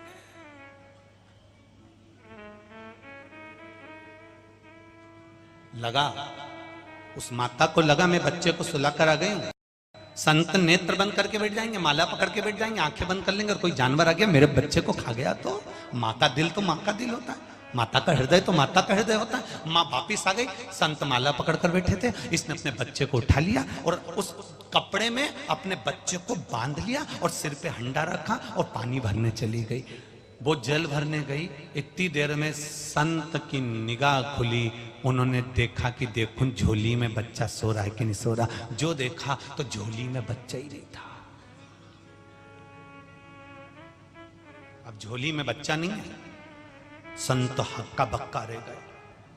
बताओ, उसकी मां मेरे भरोसे पर छोड़ कर गई है, उसकी मां मेरे विश्वास पर छोड़ कर गई है, मैंने आंख बंद करी और बच्चा गायब हो गया। बताओ, बच्चे को झोली में देखा, झोली में नहीं है, अपने अंदर उस गांव के पूरे क्षेत्र में जाकर देखा, उस गांव के क्षेत्र में नहीं है, अपने उस कुटिया में देखा, कुटिया में नहीं है, झोपड़े में देखा, झोपड़े में नहीं है। बच्चा गया कहां अब समझ में नहीं आ रहा, पर उसकी मां आती होगी, मेरे भरोसे पर छोड़ कर गई है, मैं करूं क्या। अब इसको नहीं मालूम कि वो ले गई साथ में, पर अब विश्वास कितना प्रबल होता है जब इसके भरोसे पर कह दिया कि मैं तुम्हारे भरोसे पर छोड़कर जा रही हूं। अब भरोसा देखिए कितना निभाया। संत को लगा ये बच्चा नहीं मिल रहा, संत ने कमंडल में से कुशा उठाई, उस कुशा को झोली में डाल दिया और झोली में डालकर कपड़ा उस पर डाल दिया। इतनी देर में वो बच्चा झोली में खेलने लगा, वो बच्चा झोली में खेल रहा। माँ ने आकर जो झोली में देखा तो गुरुजी के चरण पकड़कर कहा, मेरा बच्चा तो मेरे साथ था, ये किसका बच्चा है। गुरुजी बोले, तू मेरे भरोसे पर छोड़कर गई थी, मुझे नहीं मालूम कि तू ले गई। मैंने एक बच्चा और अपने कुशा से इसको प्रकट कर दिया है। अगर ये लव है तो ये कुश कहलाएगा, अगर ये लव है तो ये कुछ कहलाएगा। मैंने प्रकट करा। ये भरोसा, ये विश्वास, ये दृढ़ता इतनी प्रबल होना चाहिए कि हम जब उसके भरोसे पर हैं तो ये विश्वास रखना, अगर एक चले भी गया तो दूसरा परमात्मा देने के लिए तैयार बैठा रहता है, ये उसका भरोसा होना चाहिए। मैं तेरे शरीर से मत कहना, इस लाइन को अपने शरीर से नहीं कहना है, दिल से कहना उस परमात्मा के लिए। भोलेनाथ दया करना, मैं तेरे भरोसे हूँ, ना घर के भरोसे हूँ, ना परिवार के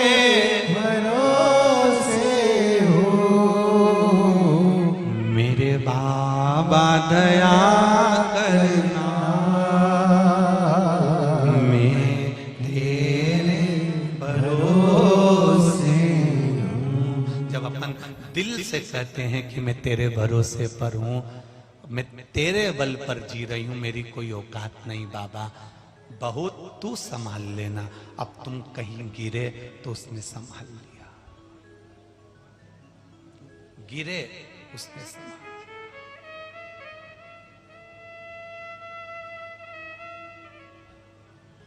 तुमने दिल से कहा ना उसको कि मैं तेरे भरोसे हूं, वो संभाल लेगा। आपका विश्वास दृढ़ हो गया, उसने संभाल लिया। जब भरोसा प्रबल हो जाता है, दृढ़ हो जाता है, तब वो संभाल लेता है, विश्वास के बल पर संभाल। एक बात इस बैतुल नगर के पावन प्रांगण में कहना चाहेंगे, जब एक लोटा जल शिव जी को चढ़ाओ तो दिल से चढ़ाओ। शंकर जी पे चढ़ी हुई बेलपत्री को उठाकर धोकर जब वापिस चढ़ाओ तो यह मत सोचना कि यह दूसरे की बेलपत्री है, मैंने मेरे महादेव से मांगी है, क्योंकि मेरे पास देने के लिए कुछ भी नहीं है, सब उसी का तो है, उससे मांगकर उसको दे रही हूं। ये बेलपत्री भी उसकी।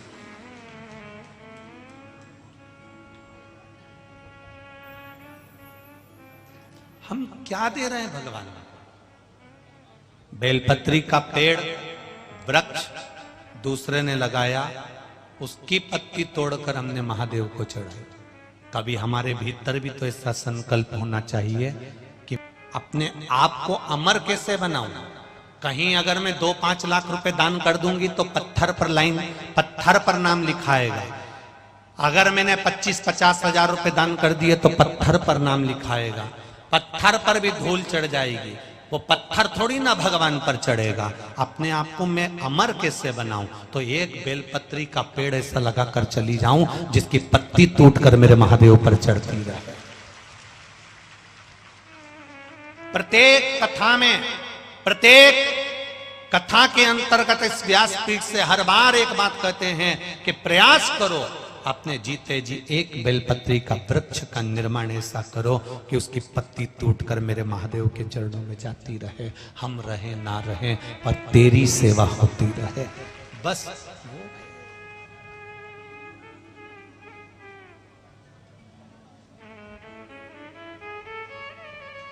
बहुत झूठा संसार, झूठे नाते झूठे रिश्ते, अरे झूठा है संसार हमने देख लिया। सब मतलब के यार हमने देख लिया। इतने मतलबी लोग हैं संसार में, आगे बैठने के चक्कर में कजन कहां से फोन लगवा देंगे वैसा। पर मेरे महादेव ने अगर शादी करने गए, राम जी के विवाह में लग्न पत्रिका लिखाई तो सारे राजा आए, भगवान कृष्ण की शादी में सारे राजा आए, पर महादेव की शादी में लगन पत्रिका लिखाई तो सबसे पहला निमंत्रण भूत चुड़ैल, डाकनी पिशाचनी और जंगल में गया कि सब आओ, देवता बाद में आएंगे। मेरे महादेव ने पहले सबसे पहले आदिवासी वनवासी ये वो सबको इकट्ठा करा, उसके बाद दूसरों को एकत्रित करा। बारात में सबसे आगे यही नाच रहे थे, देवता तो पीछे पीछे चल रहे थे, इनको कौन नहीं, सब पीछे। भगवान कह रहे थे पहले इनको आगे लो। क्यों?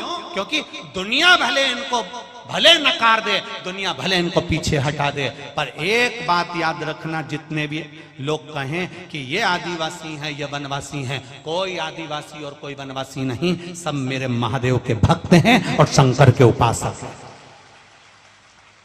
ये तो दुनिया के लोग केवल तुम्हें तोड़ रहे हैं, सनातन धर्म से दूर कर रहे हैं, सनातन धर्म से वंचित कर रहे हैं, तोड़ कर अपना बैंक भर रहे हैं, परंतु तुम्हें नहीं टूटना है। तुम्हें एक ही बात कहना है, बोल बम का नारा है और बाबा एक, जम के बोलो जरा, बाबा एक सहारा। जब भी बोलो तो दिल से बोलना, बोल बम का नारा है, केवल बाबा सहारा है, शंभू हमारा सहारा है, शिव हमारा सहारा है, भगवान शंकर हमारे सहारे, हम उसके भरोसे पर जीते हैं। दुनिया में कोई हमें नहीं टाल सकता। वो कभी नहीं टाल सकता। कई लोग बड़े परेशान हो जाते हैं, गुरुजी आपने ऐसी पूजन बता दी, लोग मंदिर में आके जल चढ़ाते हैं, कोई मंदिर में आके भोग लगाता है, कोई मंदिर में आके पानी चढ़ाता है, कोई मंदिर में आके बेलपत्री चढ़ाता है। कई लोग, इतने फोन आते हैं सीहोर में आश्रम पर, अगर फोनों की रिकॉर्डिंग अगर हम केवल आस्था चैनल पर सुना दें तो आप लोग कहोगे कि दुनिया के लोग ऐसे होते हैं। रोज फोन आते हैं, पंडित जी ने जल चढ़ाना बता दिया, पंडित जी ने बेलपत्री चढ़ाना बता दी, पंडित जी ने ये बता दिया, हमको मंदिर के ये करना पड़ता है, हमको सफाई करना। अरे तुम्हें खुश होना चाहिए कि जो शिवालय में लोग पांव नहीं रखते थे, जो शंकर जी के मंदिर में केवल कुत्ते बैठे रहते थे, उस मंदिर में लोग आ रहे हैं, इसकी प्रसन्नता होना चाहिए। तुम्हें तो गौरव महसूस होना चाहिए। केवल रोड बनाने से और नाली बनाने से शहर का और नगर का गौरव नहीं हो जाता। भारत की भूमि पर जब लोग सनातन धर्म की ओर अग्रण्य हो जाएं, भगवत की भक्ति में अग्रण्य हो जाएं, भजन में अग्रण्य हो जाएं और लोगों को रोजगार और रोटी मिलना चालू हो जाए, तो समझ लेना कि नगर का गौरव है। केवल रोड और नाली बनाने से गौरवता नहीं आती है महाराज। भजन करने से, स्मरण करने से, भक्ति करने से, नाम जाप करने से गौरवता महसूस होती है। लोग जान से कहते हैं तुकाराम जी हमारे यहाँ के थे, लोग जान से कहते हैं ये ताप्ती मैया हमारे यहाँ से गई है, लोग जान से कहते हैं नर्मदा मैया हमारे यहाँ से गई है, लोग जान से कहते हैं एकनाथ जी हमारे यहाँ के थे, चांगदेव जी हमारे यहाँ के थे। संत के नाम से जब नगर को आनंदित होता है तब जाना जाता है कि यह हमारा गौरव है, यह हमारा आनंद है, यह हमारी चित्त वृत्ति है। और हम लगे केवल उसमें, शंकर जी के मंदिर में इतना फैलारा हो जाता है, हमें झाड़ू लगाना। अरे आज के जमाने में जितने भक्त दर्शन करने जाते हैं उससे दुगने झाड़ू और पोछा लगाने के लिए खड़े रहते हैं। बोलो री जी और सही है कि गलत है? झाड़ू पोछा लगाने वाले दुगने खड़े मंदिर के अंदर, एक हटता है दूसरा झाड़ू लगाकर चले जाता है, एक हटता है दूसरा पोछा लगाकर चले जाता है। क्योंकि शिव पुराण कहती है जितना जल चढ़ाने से फल मिलता है उतना दुगना झाड़ू और पोछे से फल मिल जाता है। उसके बाद भी तुम्हें सुख नहीं है, उसके बाद भी तुम्हारे भीतर शांति नहीं है। धिक्कार, ऐसे जीवन को धिक्कार। ताप्ती मैया का इतना सा पानी ले जाओ, चुल्लू भर। आगे बोलिए। इसीलिए तो महादेव मंदिर के अंदर बैठना पसंद नहीं करते। महादेव बैठते हैं एकदम खुले में कि कोई भी आए कभी भी आए, चल चढ़ाए चले जाए। वो तो अब महादेव मंदिर के अंदर मिलते नहीं। तो मेरा महादेव तो पूरी ताप्ती के घाट घाट पर देखो 108 शिवालय मिलेंगे। बेटा अलमस, तुम जब आओ ताप्ती का जल भरो और चढ़ाओ और जाओ। मैं तुम्हारे लिए 24 घंटे बैठा हूं, 24 घंटे। जैसे मौत का भरोसा नहीं होता कि दिन में आ रही, कि रात में आ रही, कि सुबह आ रही, कि शाम को आ रही, उसी तरह महादेव का भरोसा नहीं होता कब आ जाता है, कब मिल जाता है, कब मिलेगा।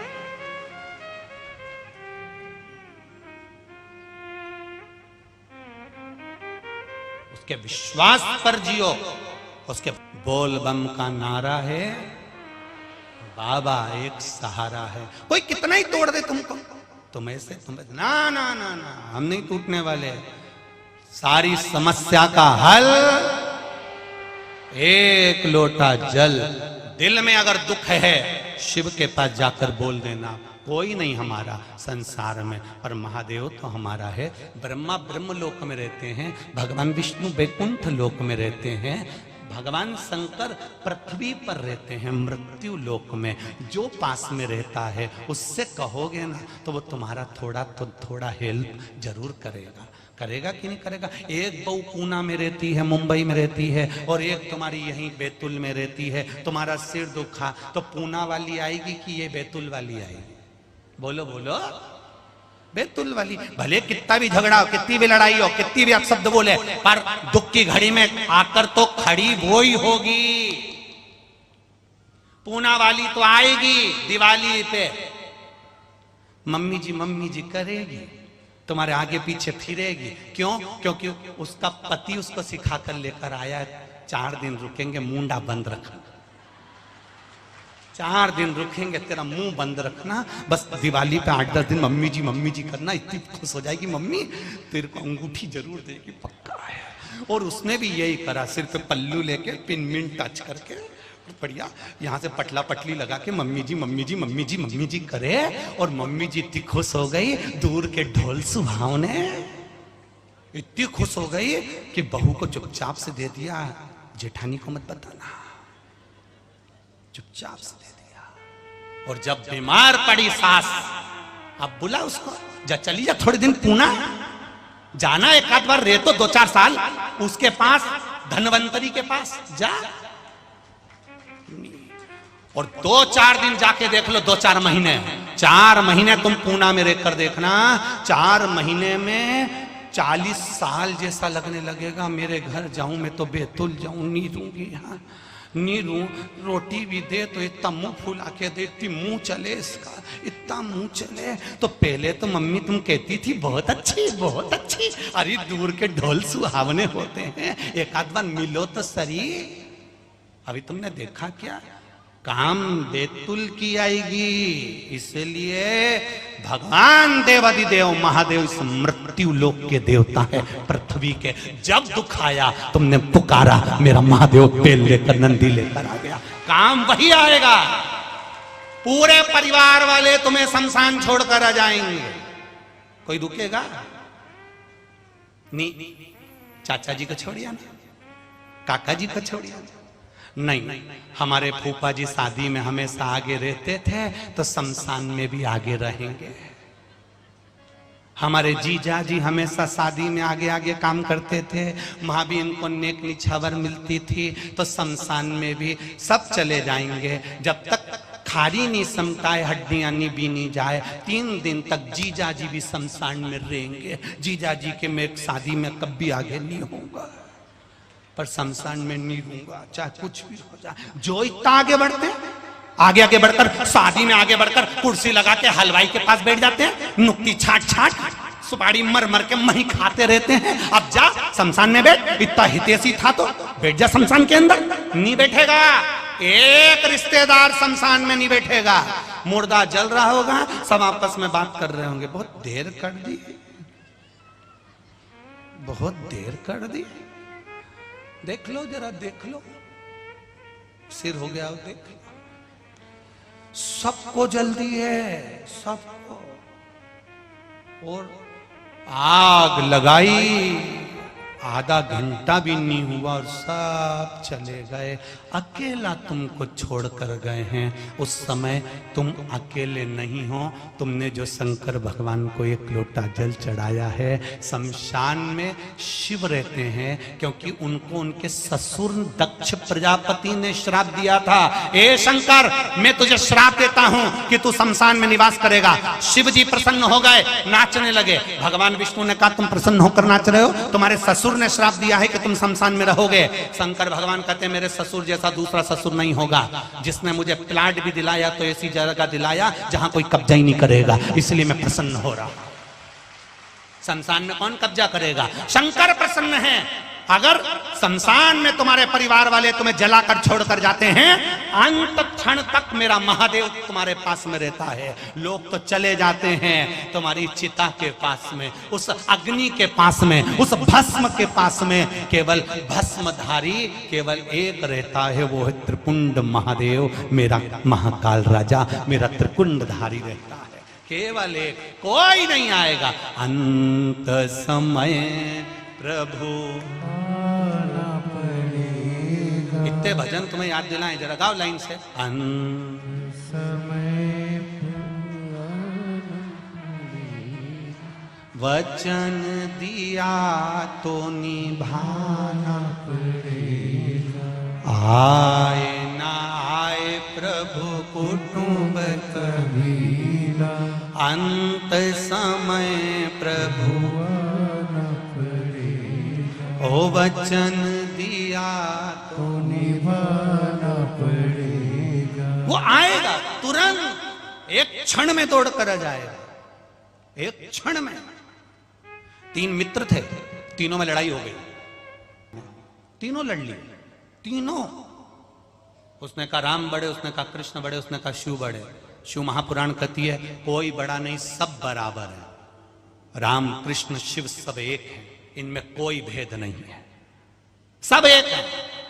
वो तो दुनिया के लोगों को अपना घर सेकना है, इसलिए इनमें भेद कर दिया। ये राम वाले हो गए, वो कृष्ण वाले हो गए, वो शंकर वाले हो गए। किसी में भेद नहीं है। गुलाब जामुन खाओगे तो भी पेट में जाएगा, जलेबी खाओगे तो भी पेट में जाएगा। हो सकता है किसी किसी का पेट अलग हो, जलेबी इधर चली जाए, तो बात दूसरी है। नहीं, तुम्हारा डिजाइन अगर चेंज हुआ हो तो उसका क्या भरोसा। नहीं, हमारे यहाँ गुलाब जामुन इस डिपार्टमेंट में जाती है, जलेबी इधर जाती है, तो बात दूसरी। पर हमारा शास्त्र नहीं कहता, हमारा सनातन धर्म नहीं कहता गुलाब जामुन है तो पेट में जाएगी, रसगुल्ला है तो पेट में जाएगा, जलेबी है तो पेट में जाएगी। उसी तरह राम कहो, कृष्ण कहो, शिव कहो, अंत समय में जाना वही है, एक ही जगह। वहीं कमला मिलेगी, वहीं लीला मिलेगी, वहीं मिलेगी। पर कब मिलेगी? जब भजन करा होगा। और कभी अगर उसने कथा ही नहीं सुनी, दिन भर चुगली, निंदा, बुराई 24 घंटे लगी रही, तो फिर क्या मिला? एक व्यक्ति जा रहा था, गुलाब का फूल देखा, कितना सुंदर फूल है, पर इसमें कांटे नहीं होते ना, तो कितना अच्छा रहता। आगे गया तो कोयल देखी, कोयल इतना मीठा बोल रही थी, सोचा कोयल कितना मीठा बोलती है, पर काली नहीं होती तो कितना अच्छा होता। और आगे गया, समुद्र देखा, कितना पानी, क्या लहरें चल रही है। पिया तो खारा, पानी अच्छा है पर खारा नहीं होता तो कितना अच्छा होता। कोयल, गुलाब का फूल, समुद्र का जल, तीनों ने मिलकर कहा, रे इंसान, तुझ में दूसरे की बुराई देखने की आदत नहीं होती तो तू कितना जोरदार होता। पूरी जिंदगी बुराई देखी साहब, ये बुरा कर दिया, वो अच्छा कर दिया, ये कर दिया, वो कर दिया, पूरी जिंदगी बुराई देखी। सियर वाला महाराज ने ये बोल दिया, वो बोल दिया, ये कर दिया, वो कर दिया, समिति ने ऐसा कर दिया, समिति ने वो कर दिया, उसने ये कह दिया, उसने वो कर दिया, पूरी जिंदगी बुराई देखी। कभी अच्छा तो देखते, और जब अच्छा प्राप्त करते तो जीवन सार्थक हो जाता तुम्हारा। हमने अच्छा देखा ही नहीं। बुरा जो देखन में चला, बुरा न मिलिया कोई, फिर कौन बुरा, कौन वो, कौन बुरा? अपनी कमलाबाई। बुरा कौन? ये मन, ये चित्त, ये हृदय, ये दिल, स्वयं बुरा, स्वयं बुरा। शिव दौड़ कर आता, अंत समय प्रभु आना पड़ेगा, वचन दिया तो निभाना पड़ेगा, आए ना आए प्रभु कुटुंब कबीरा, अंत समय प्रभु आना पड़ेगा। कोई नहीं आएगा, तब मेरा महादेव आएगा, तब मेरा शिव उस जगह पर आएगा।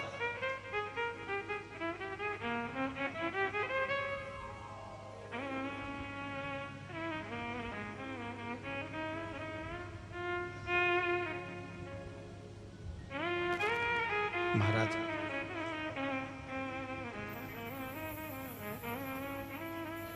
वो पहुंचेगा। भगवान शिव की कथा कह रही है, अंत समय भी वही तुम्हारे साथ में रहने वाला है, उसके स्मरण में रहो, उसकी भक्ति में रहो। भोलेनाथ दया करना, मैं तेरे भरोसे हूँ, ना घर के भरोसे हूँ, ना परिवार के भरोसे हूँ, मेरे बाबा दया करना,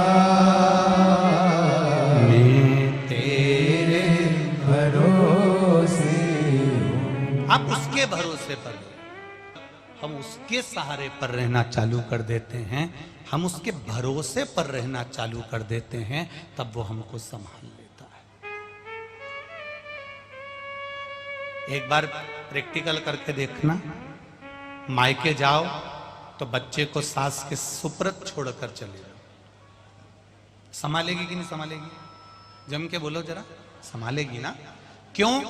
अब उसको मालूम है कि इसकी मम्मी गई हुई है, इसके पापा गए हुए हैं, इसकी आई यहाँ नहीं है, तो वो संभालेगी, वो संभालने का प्रयास करे। आपने कह दिया कि आपको संभालना है, तो वो माँ संभालती। आपने कह दिया आपको संभालना है, तो पिता संभाल लेता है। आपने महादेव से कह दिया, देवाधिदेव महादेव से कह दिया, मेरे ओघड़ दानी मेरे भोलेनाथ जी से कह दिया, आपको संभालना है, तो मेरा महादेव संभालेगा जरूर, ये निश्चित है, संभालेगा वो।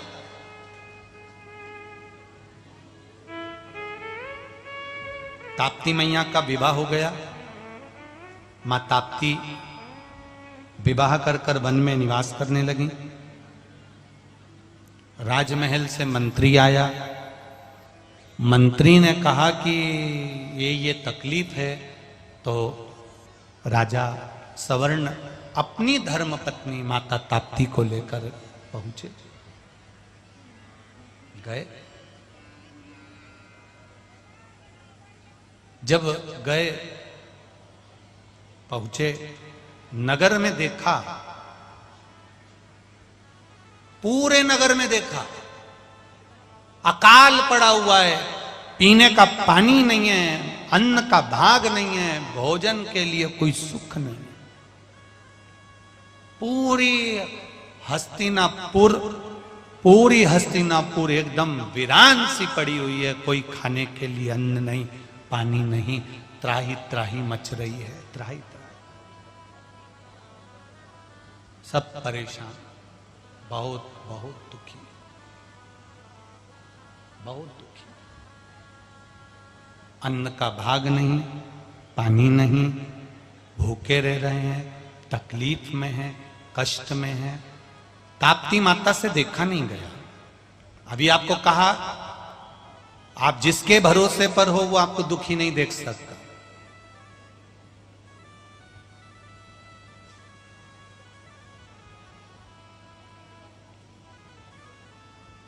कभी दुखी नहीं देख सकता।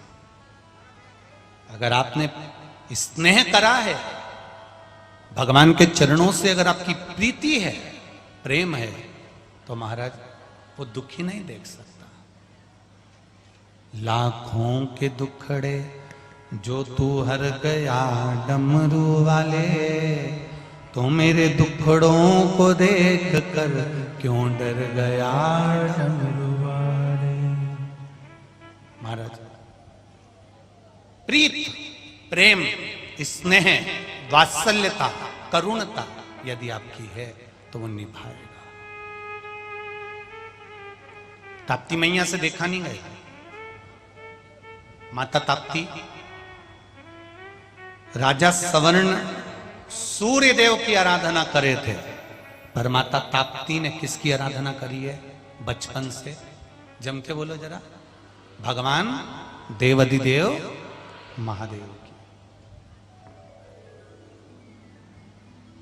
माता ताप्ती ने हमेशा महादेव की भजन करा, महादेव की भक्ति करी। अब ताप्ती माता ने अपने पति राजा सवर्ण से कहा, स्वामी नगर की दशा देखना है और नगर की दशा देखकर हमें आना चाहिए, हमें नगर वालों से थोड़ा सा मिलना चाहिए, चलो जरा इनकी दशा भी तो जाने, चलो। ताप्ती मैया के लिए रथ लगाया गया। दासी पादुका लेकर आई है माता ताप्ती के लिए।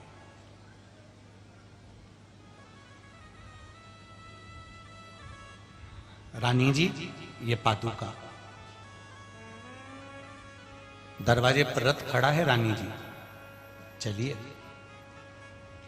ताप्ती मैया ने जब दरवाजे से पांव बाहर निकाला तब माता ताप्ती ना पांव में पादुका रथ पर सवार होती। नगर की प्रजा इतनी दुखी हो तो रानी और राजा कैसे खुश होकर रह सकते हैं? मैं ना पादुका पहनूंगी, ना मैं रथ पर बैठूंगी। रानी ने जमीन माता से जाकर प्रार्थना करना चाहिए कि मां आप अन्न क्यों नहीं देती हो? ताप्ती ने पूछा। जब माता ताप्ती ने हस्तिनापुर की भूमि पर पांव रखा,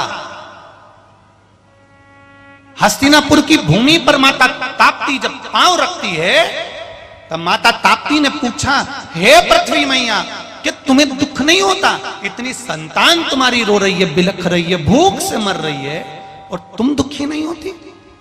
ताप्ती मैया के शब्द पृथ्वी माता के कानों में गए। माता पृथ्वी ने सामने प्रकट होकर माता ताप्ती से कहा, मैं पृथ्वी हूं, पुण्य भी मेरे पास में रहता है और पाप भी मेरे पास में रहता है। जब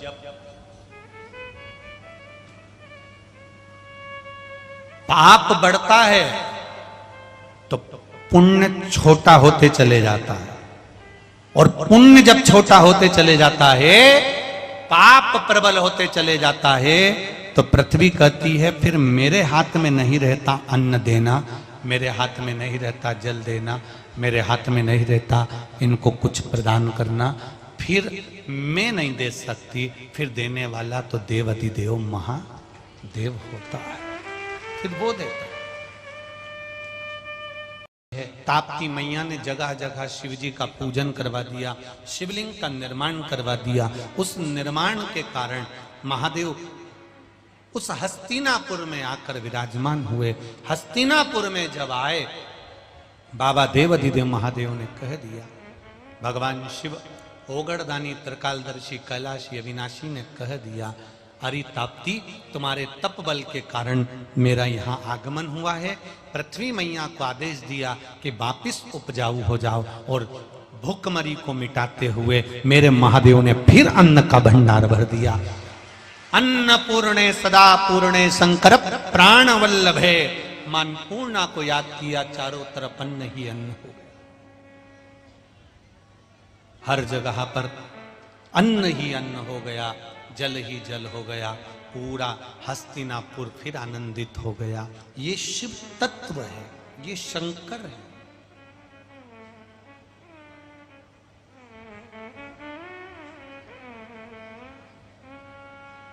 शिव कथा कह रहे हैं। जब हम जितने कदम चलकर देवाधिदेव महादेव के मंदिर जाते हैं, जितने कदम चलकर हम शिव महापुराण की कथा तक जाते हैं, जितने कदम चलकर हम किसी गुरु के दरवाजे तक जाते हैं, शिव कथा कहती है, उतने अश्वमेध यज्ञ हम अपनी जिंदगी के कर लेते हैं, उतने अश्वमेध। आप जितने कदम चलकर भगवान की अविरल भक्ति की ओर जा रहे हैं, उतना उतना देवाधिदेव महादेव आपको पकड़ते चल रहे।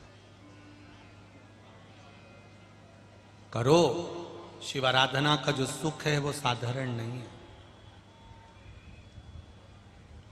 भगवान की अविरल भक्ति का जो सुख है वो साधारण नहीं हो सकता। शिव तत्व की ओर आगे बढ़ो, भगवान शंकर की भक्ति की ओर आगे बढ़ो। ये संपूर्ण ब्रह्मांड के लिए, संपूर्ण विश्व के लिए, और इस कथा को कोई थोड़े बहुत लोग नहीं सुन रहा है, पूरा विश्व सुन रहा है। आस्था चैनल पर, फेसबुक, यूट्यूब पर पूरा विश्व इस कथा को सुन रहा है, ताप्ती के महत्व को जान रहा है कि मां यमुना की बहन ताप्ती का भाव क्या है। राजा पुरु ने मां ताप्ती के गर्भ से जन्म लेने वाले बच्चे ने माता ताप्ती से प्रश्न किया, मां, जन्म लेने वाला बच्चा पांव के बल, हाथ के बल, माता के गर्भ से प्रविष्ट नहीं होता। हमारा शास्त्र कहता है मां, जन्म लेने वाला बच्चा मस्तक के बल पर बाहर आता है। उसका कारण क्या है?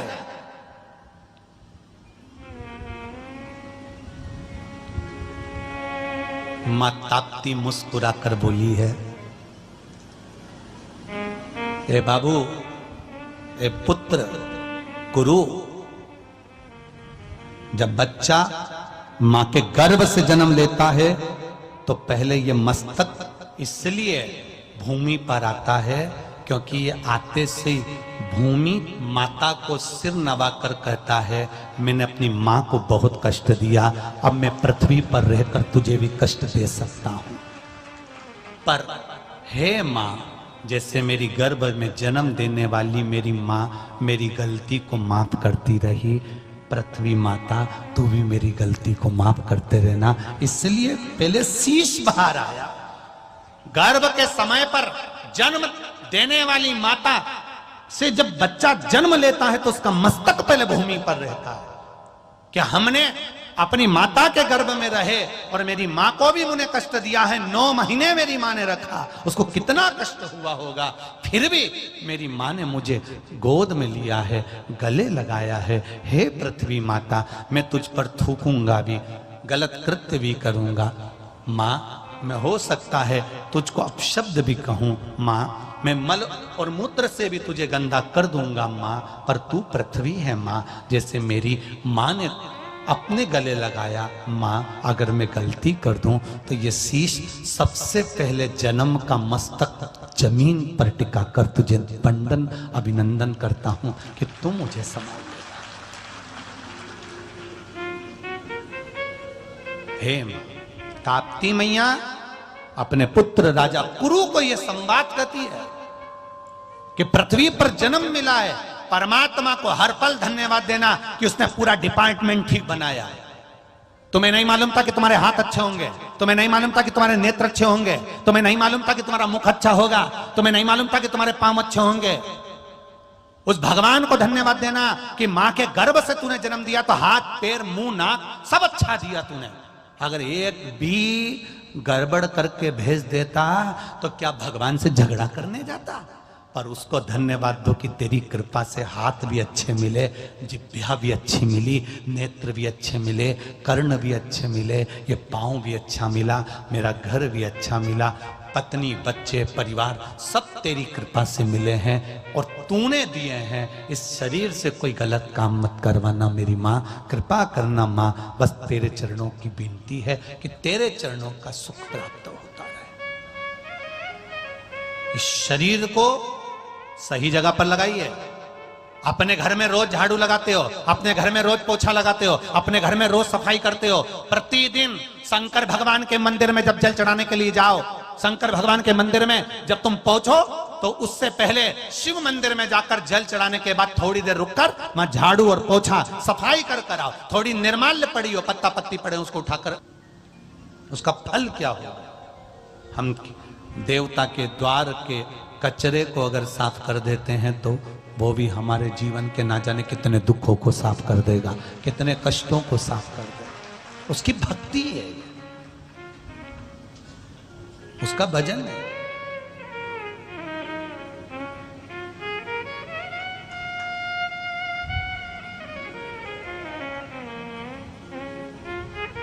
कितना हम ज्यादा कुछ भी भगवान को नहीं दे सकते।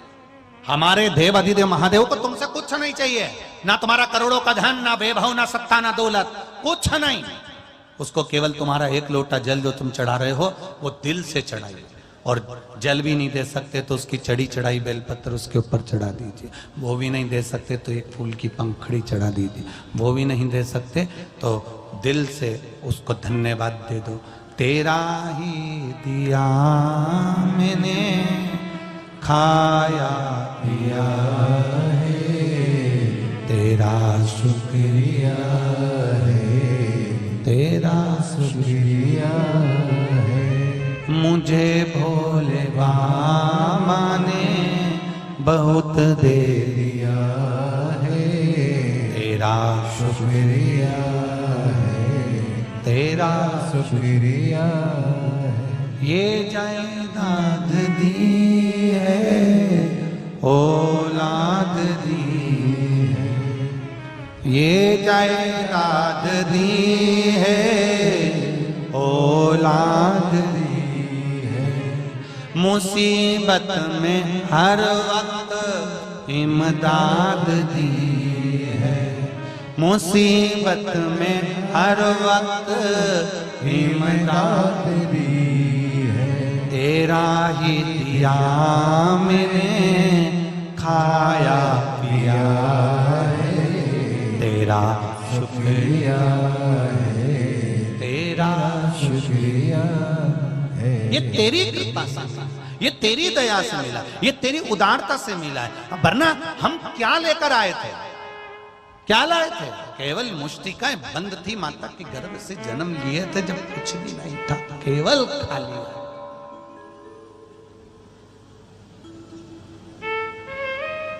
और जाओगे तो भी कुछ भी नहीं जाने वाला, जो है सब पड़ा रह जाएगा।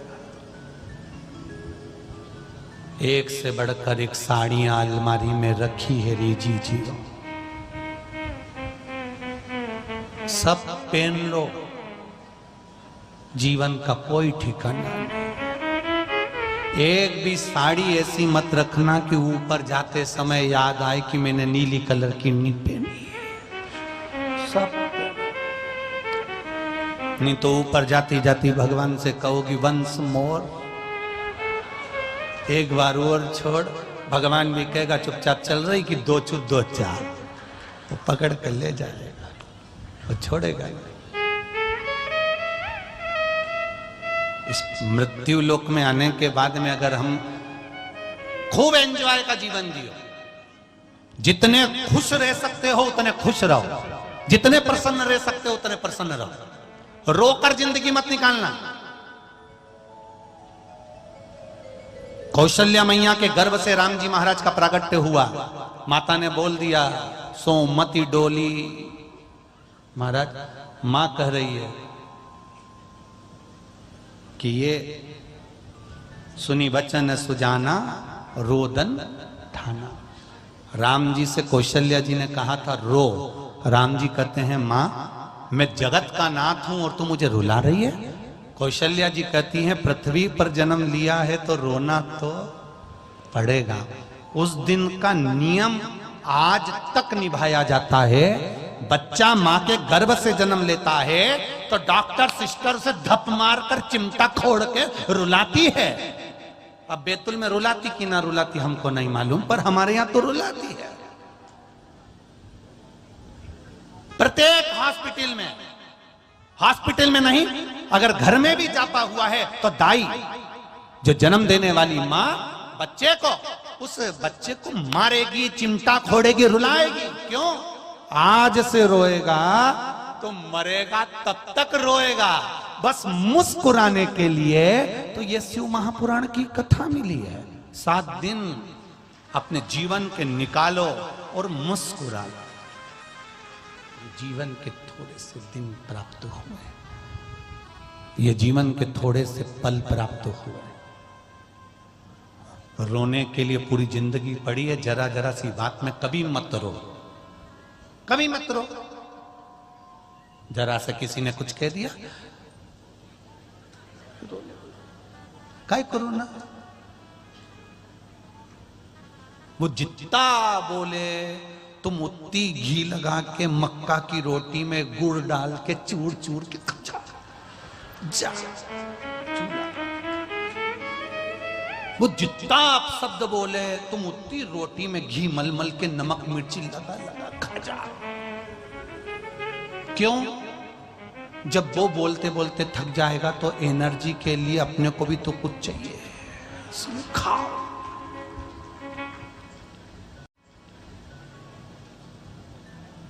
खाओ डट के, रोटी डट के खाओ, पर किसी के प्राण मत खाओ। तुम डट के खाओ। कोई बोले बोले बोले तो अब शिव महापुराण की कथा कहती है मित्रता अगर करना तो किसी निंदा करने वाले से करना। किससे करना? निंदा। क्यों? निंदक मित्र एक ऐसा होता है जो निंदा करने में कभी पीछे नहीं हटता। निंदक आपकी भी निंदा करेगा, संसार की भी निंदा करेगा। निंदक से मित्रता ऐसा रखना, क्योंकि जो तुम्हारी बड़ाई करने वाले होते हैं वो एक दिन निंदा कर सकते हैं, पर निंदा करने वाला तुम्हारी कभी बड़ा नहीं कर सकता। उससे मित्रता, उससे हित रखो। ये हमारा बुराई बताएगा, हमारे भीतर का कुछ बेकार होगा तो सामने लाके छोड़ देगा।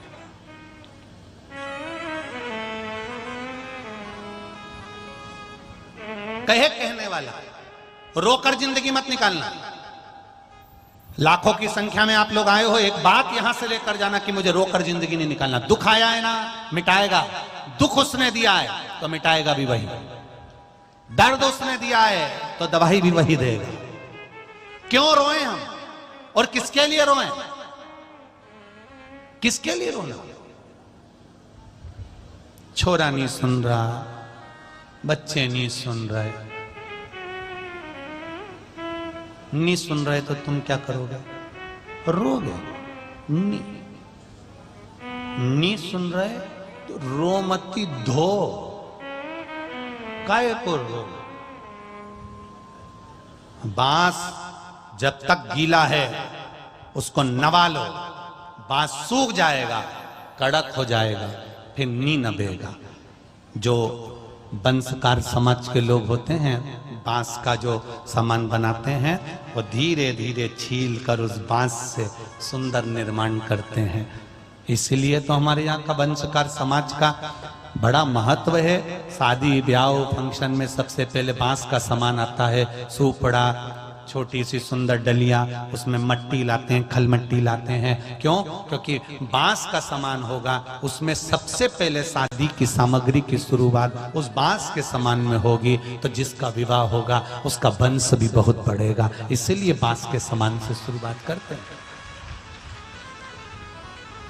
वंशकार समाज के लोग उस बांस के सामान को, वंशकार समाज के लोग उस बांस के सामान में सामग्री लाकर करते। रोमती, रोकर हमें जिंदगी नहीं निकालना, हमें प्रसन्न होकर जीवन निकालना, खुश होकर।